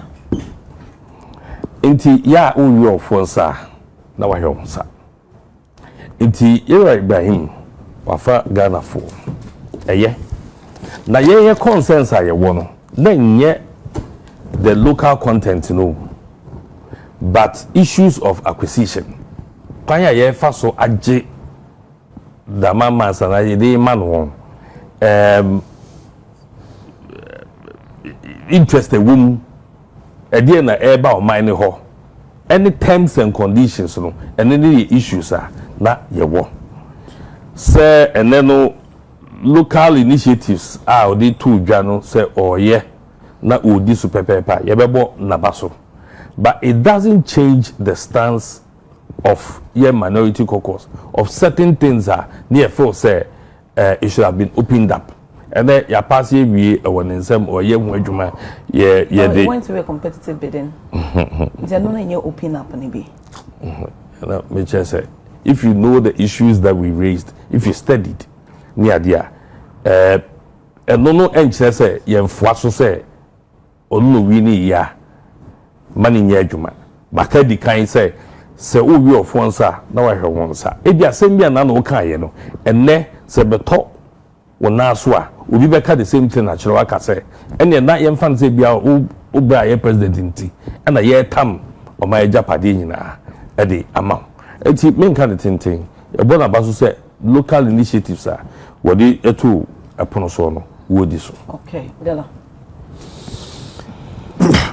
Abenami dasi bebre na your company be a friend Gold First Ghana Limited 1997 no mo started some mining Obuasi Gold Fields omo mining for almost 28 years and omo tro come aban say yabre mine no yentumi nyam adwuma yabre they wrote to the government say yabre omo pese omo di omo nsefre wo di omo pe no ma yeden omo nya wie aban no take over 1 year omo trauma aban na aban say ya tie ase no 1 year later no mba be ka kira aban say there be go the churo de ma wo say ye twe ho ya sa ba ye be fa na aban say there be one na wo churo de bre me say wo mpese wo be continue dia e le gina nchen e lo gina nchen aban ma omo 1 year as for transitional process no say omo go through smoothly aban ya de pa e ma omo 1 year say mo na mo se mo to gold wa e na mo se ma bre mo se mo to bio mo de ya de abre dia e na 1 year mo nko e na aban ebie bede no e na for local content e na Ibrahim ko bede ya nyame adom owini ye o my Ghana for ye support no say yemfa sa man no mfa man because this is the first wholly owned Ghanaian large scale mining company in Ghana. You didn't see that. You go there, what Ghana ha you tune for 30 to 40 years in now. Obroni be 2 or kwa no am 13%. Obroni be 2 no am 12%. They be a call IMF kobo besia wa bra a company like Adamus pay. To me in 4 years 2020 to 2024 to me export to go to the tune of $224 million. Adamus pay. No way they the books more. The figures there are different from what they are exporting and earning. As one of the sanctions against the company. I'm telling you. Read. Now, say Ibrahim and Dr. Ibrahim take you over some mind way. Irrespective of the comfort car, and in just 4 months, we find about 400. And that's a woko kromwa. I hear for any of my manu boss say you go for the trunk kromha 30 years. Dear Ibrahim yen in 4 months, and you who be that. Menu can say, Wajen Sasia OC hospitals mean. OC AstroTurf Mranche be a bobo. Also by airstrip. So oh yes or your concrete road in just 4 months after taking over. It is a Ghana for Mwakuba Pamo Mino. Na so me fa ye japade no ma ye me nya ho faso a ese e bon nsem ma wo. I just say sebe. Wo say nipa no a wote wo.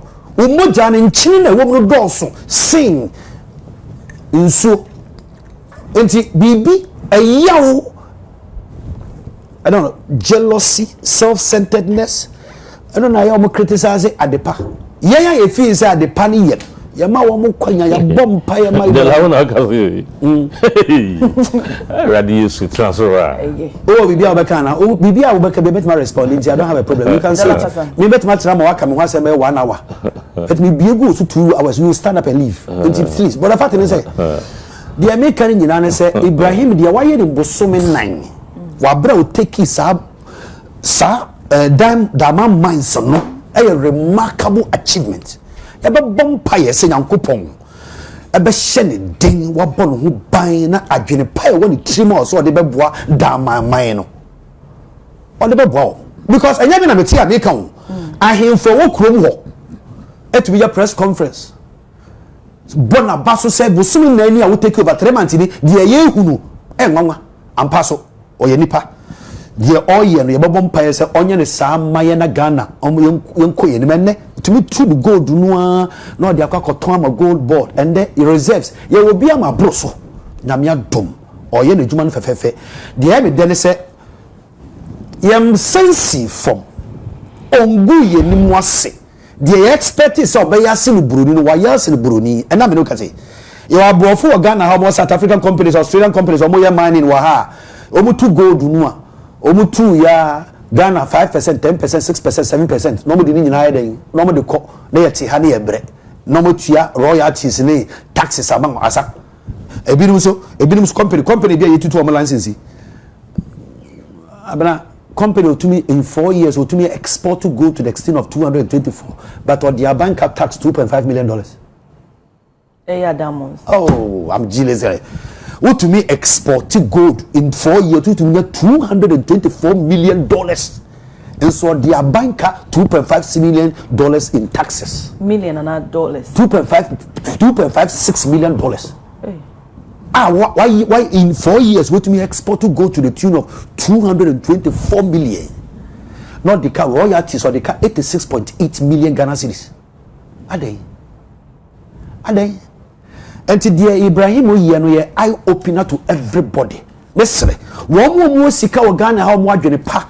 Some local content no. Call into mine no.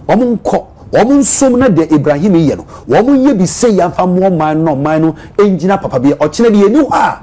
Ye ma be dia dance ye say ye nananom ne papa nom eja ye japade. That's it. Me that say. NAIMOS intensifies Galamsey crackdown, arrest 40, seizes mining equipment across 6 regions. Intene Oba Western North, Western Ashanti, Ahafo, Savannah, any Eastern region, operation akoso. No. Nana minim say videos are circulating.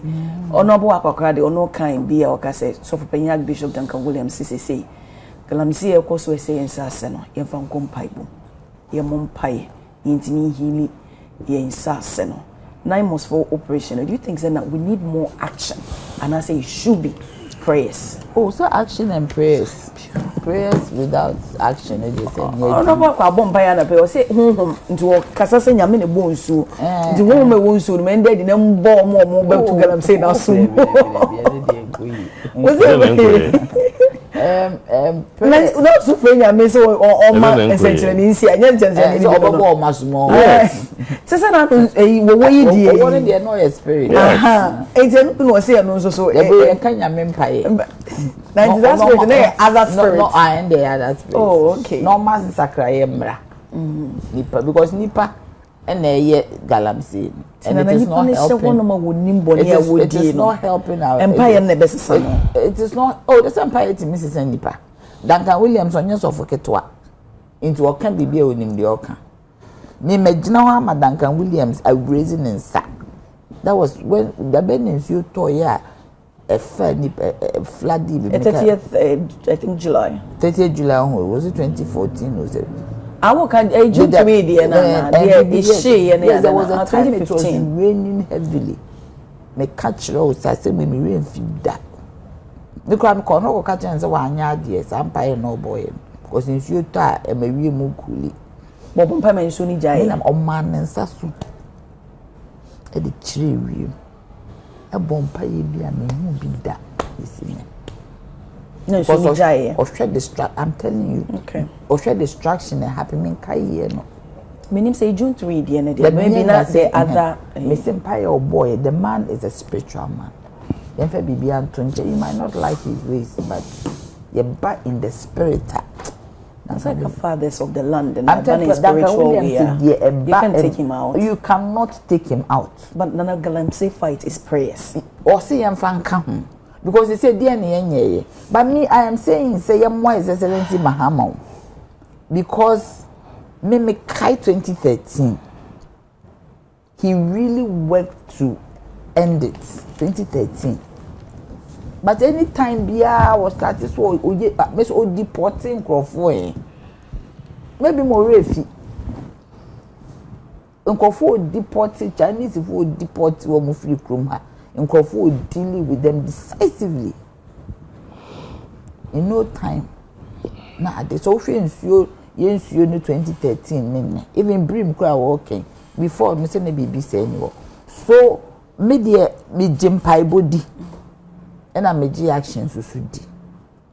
Yankopon, Yamompa, and Yankopon, my courage. There was a time we became was in a Crawford being in accident or Vatican, will say Italy. The Vatican went into prayers. You cannot denigrate God. Intino, minima dia wohu. Send you see cano. As I say no crown, maybe BB fighting against the spirits now welcome. And it may be a free. I don't understand. I don't know. I mean, I just don't know. It is not good. And when they finish, Nancy, I quite a year, honorable for some for. Papa ye wo nanado we ho no echebi ho no a backyard nanado chrome backyard Galamsey a wo mutu. And you see they just do it na o maja ho no moko. Reclamation of the land as well. Reclamation of the land. Insuo na mo pollute no mining in water bodies. Idea ahumete. Idea then His Excellency Mahama is poised and is ready and he's fighting it. Honorable Amakofi bought him say fighting. Papa. Do you get me? Why is he not able to push? Push why? So why is he not able to make? No, he's making. Nanya ni actually per 60. 40. He's making. I mean, so he's not doing. Why is he not able? I mean, no nyadwin. He's one per debut be share will be some more. But I say, in as much as we pushing and so on, the effect results are no. So we are not seeing it all. As Omufaha, me see a reporter no. I am not just say, "Emma, who metiama." No, couldn't be. NAIMOS for no more say, "Oh my, you move one of Goya." No, Massa Baby, see. We should also look at our community. They even enter legal on the by him as a maker. I said they even enter legal concessions. What do I say? They be a maker same way. Yeah, na maker conforce that is not it. I think that we haven't had a proper conversation, sit down about Galamsey. No, the community. So we haven't. The clergy. We haven't even. Now, if you are fighting, you become an enemy. Ultimately, what I'm saying is, oh kasa, me ma kasa, akwa kasa, me nua de la kasa, obi aka ne say. What you see, me, even when you are doing conflict, there's something called the conflict tree. Behind every situation like this, so this is a structural conflict.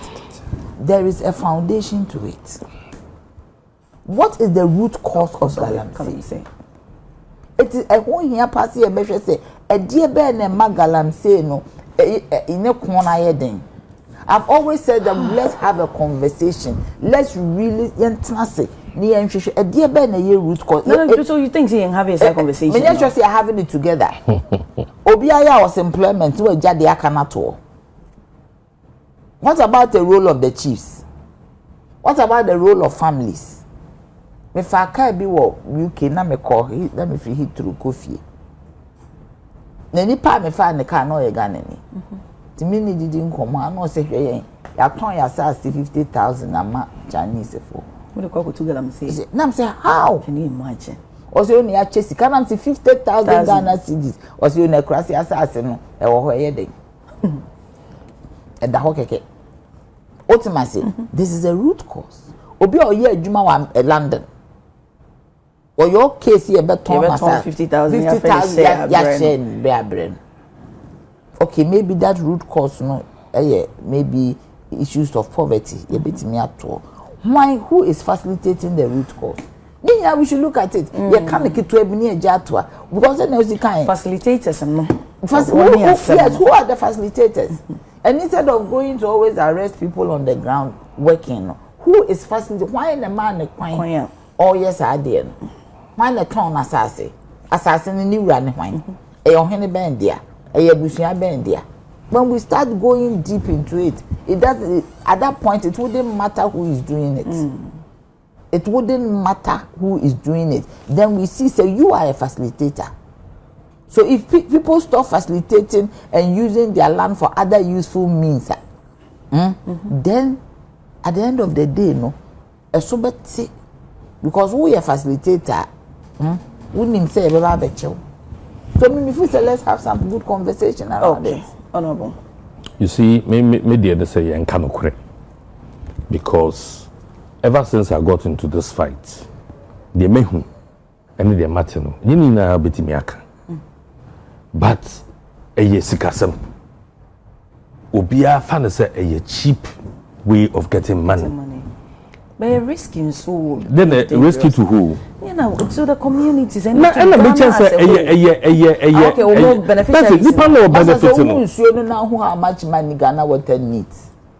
Because they say they have moved from alum to polymer. And polymer is expensive. Until you give a certain tariff at the end of the day, you have to give a higher tariff. No, what be true? What they do sika uko. Then the whole community and not the whole country stands to now have to go and make sure say they correct what you have done but wrong. But my dear, I don't know community no so stand there against. And I make community no one. Ebia standing, ebia and I say now there are people doing demonstrations against these things. Oh, is that true? Yes, but you be so yes stand here. People come against us. Because community no. I'm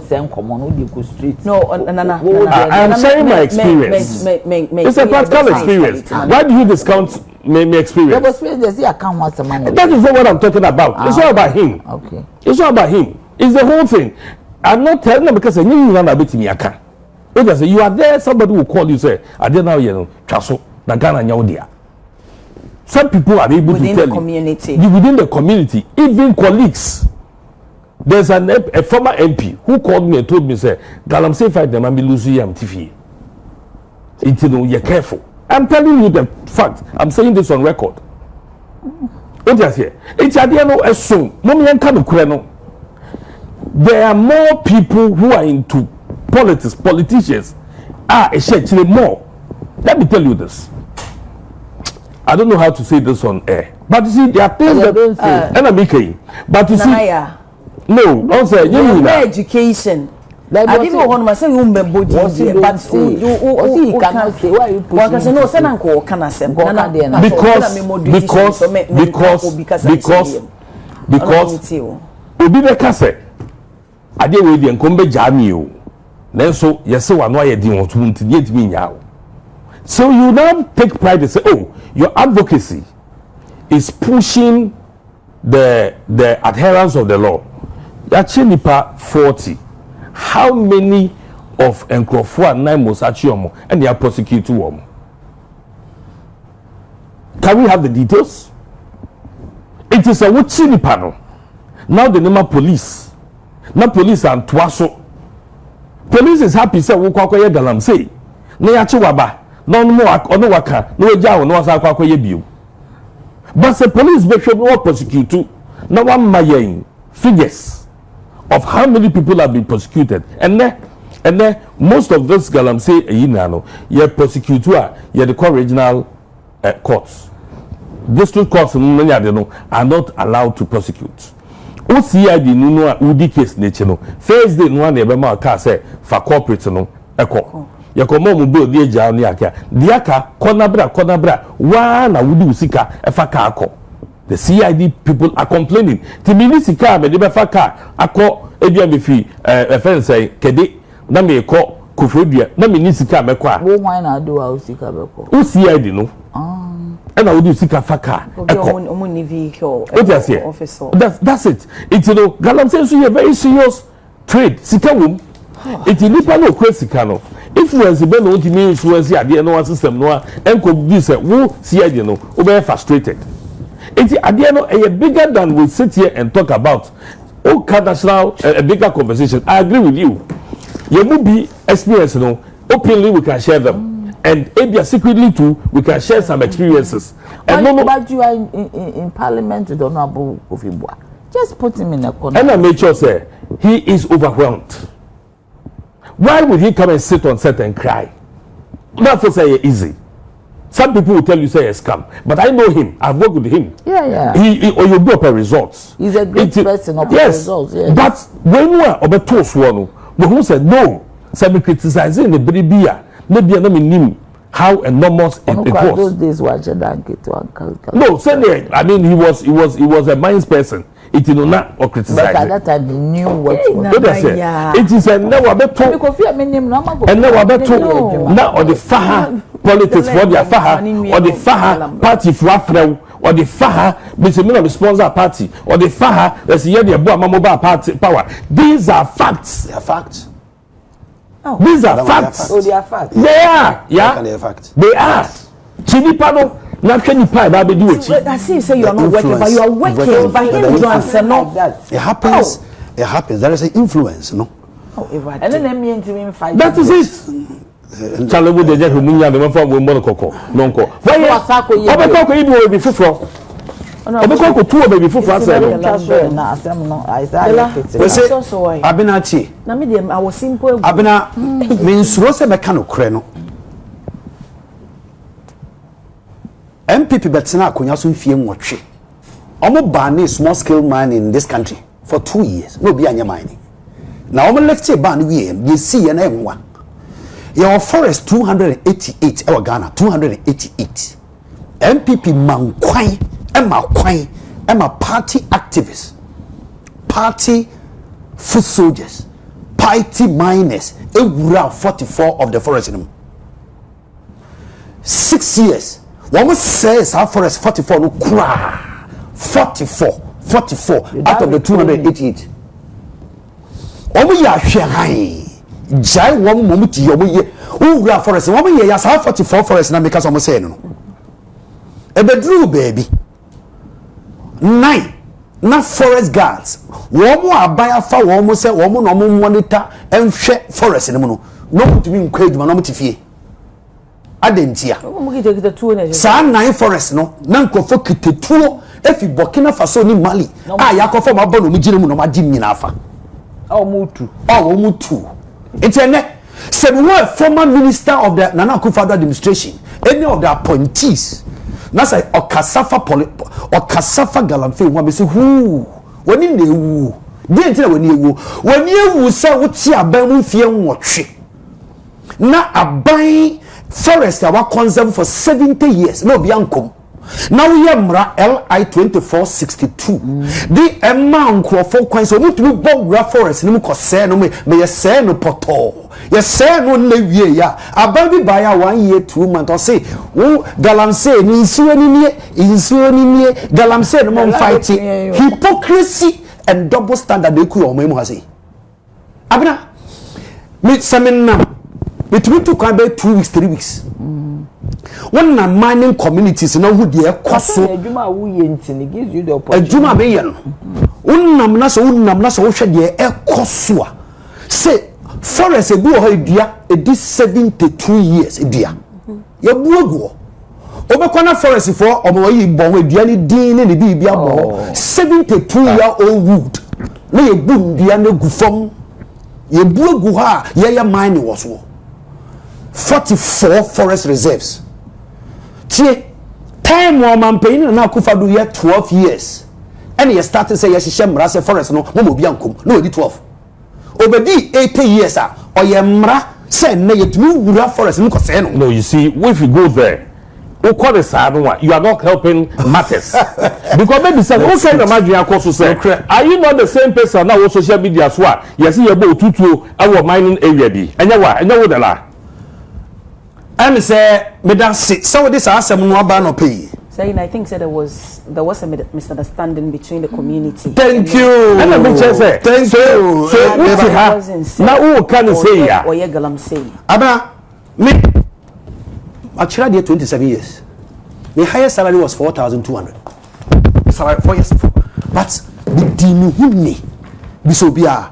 So because we have buy the laba me nche be say why be da for 8 years or 16 years ayo government or opposition. Why be da. Na sa salary no na beji Ghana Education Service me to me the levy. Na ndẹ nyame adome ye dwuma minerals commissioner. Why would I go do the Galamsey? Why would I go to do? See, 26th of June. The cooperative mining comes there. Lunch cooperative mining our community ho. You drew ho na minister beba Saturday morning. You could do ho Thursday, you die Monday Friday, and your course you inspect it. Maybe I pay you. You drew one branch work room ho led by the constituency youth organizer of the NDC in that constituency.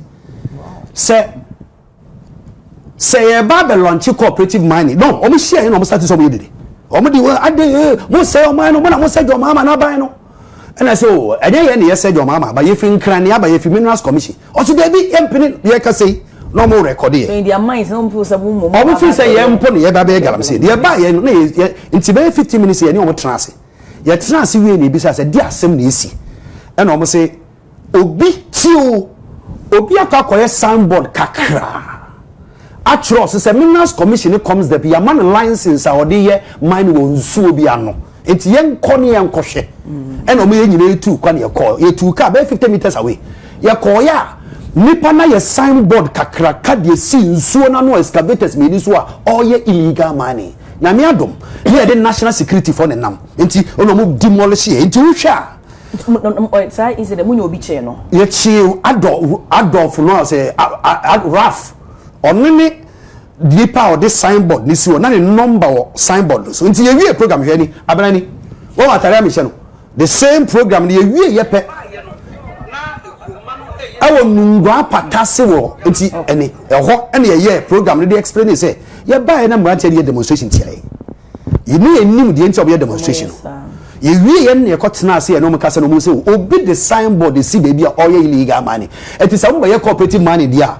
Go and deal with that illegality before you come and do. Find the ways. It's maybe to say the guys were right. Whatever the reason. And I'm passing your cocoa survived. The guy na mo che no. Aben say bi wo MPP ye fe na Wal Mohammed.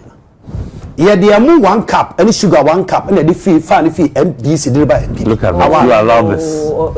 On the video never about say yes, I want. You allow this.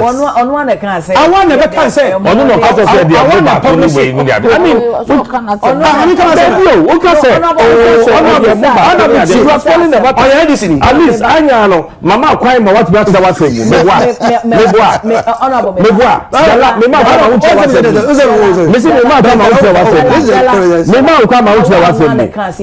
don't do that. That's how I know NDC ni Okumase. Na me chema awa no ye NDC ni Okumase. Akabe 2 months me akọ aba. E no free NDC we ko join MPP. Ye ba be mu no mo call National Youth Authority say NY e de amode ko she ho. Awa ehu video nu amene emrantie no kasa no de ko to social media say me ye Galamsey.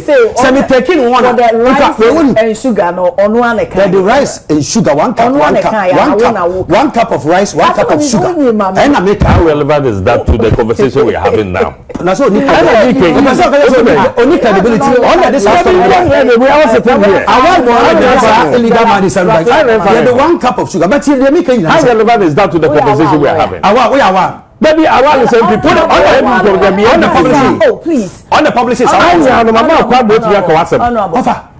Dia me kari nyabra. Say, abena. Yes, you better cook Galamsey. MPP for no ka illegal money, illegal. Mon ka che Ghana for, mon ya kukudura mon ka che Ghana for say. Ghana for yi. Ye di mu hwamo. Enwoma ye ma kwan ma party for ye mfie nwotwe no. Time. Eti mon say no, mon say nsuo no, mon say asasam. No.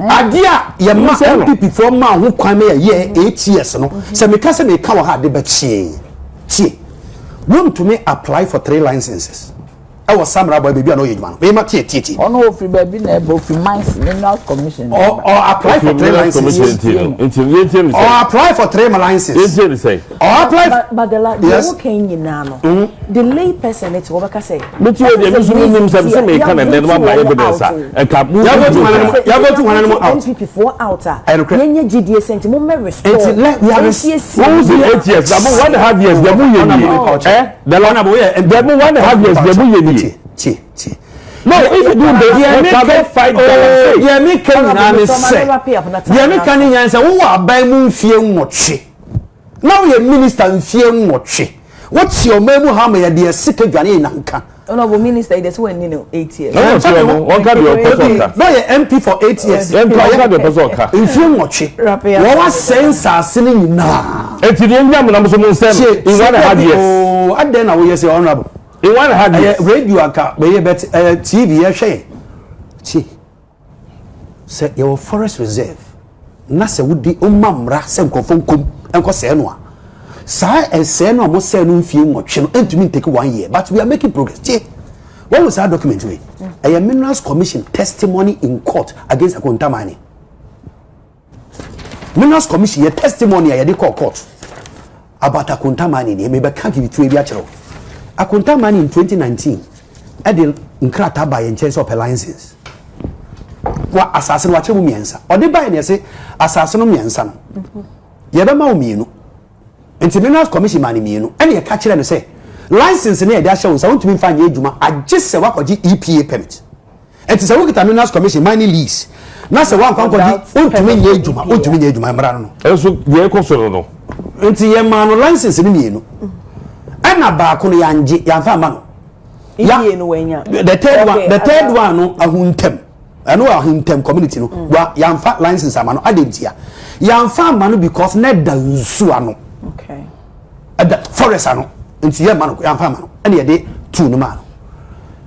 Okum no amokoche no. Okum no odi adonche se ye de man no. Se ondi okube no. Sa asene so ye che okum. The man fa. Enti de ye ma wo kwan wo ho na no na wugina so a wo ye. Emra no se. Emra no President Kufa na ye emra we. 2006 Act 703. Se ye ma mining lease. Woni kwanya se ubetwe bidia ma obi. It's not transferable. Woni kwan se obeka kire obi se brabe ye djuma o masase se medue kube me pacho me bi se bi go se a GCD nsase na Eastern region na na amafo ye mine na omsi GCD na de ma no mo ya we oye minister we ya wo de me bi so we minister oye minister we about now oye minister we ya wo de sabi na me ma minwie obi ya mo ma na Minerals Commission se wi nu ma me ka kire Oko isi mi jina de obi ye Galamsey biya no chrobre maka kire wo fa chrobre maka kire ona mo pato chrobre abna bezem ka mama ye kwa ma no abna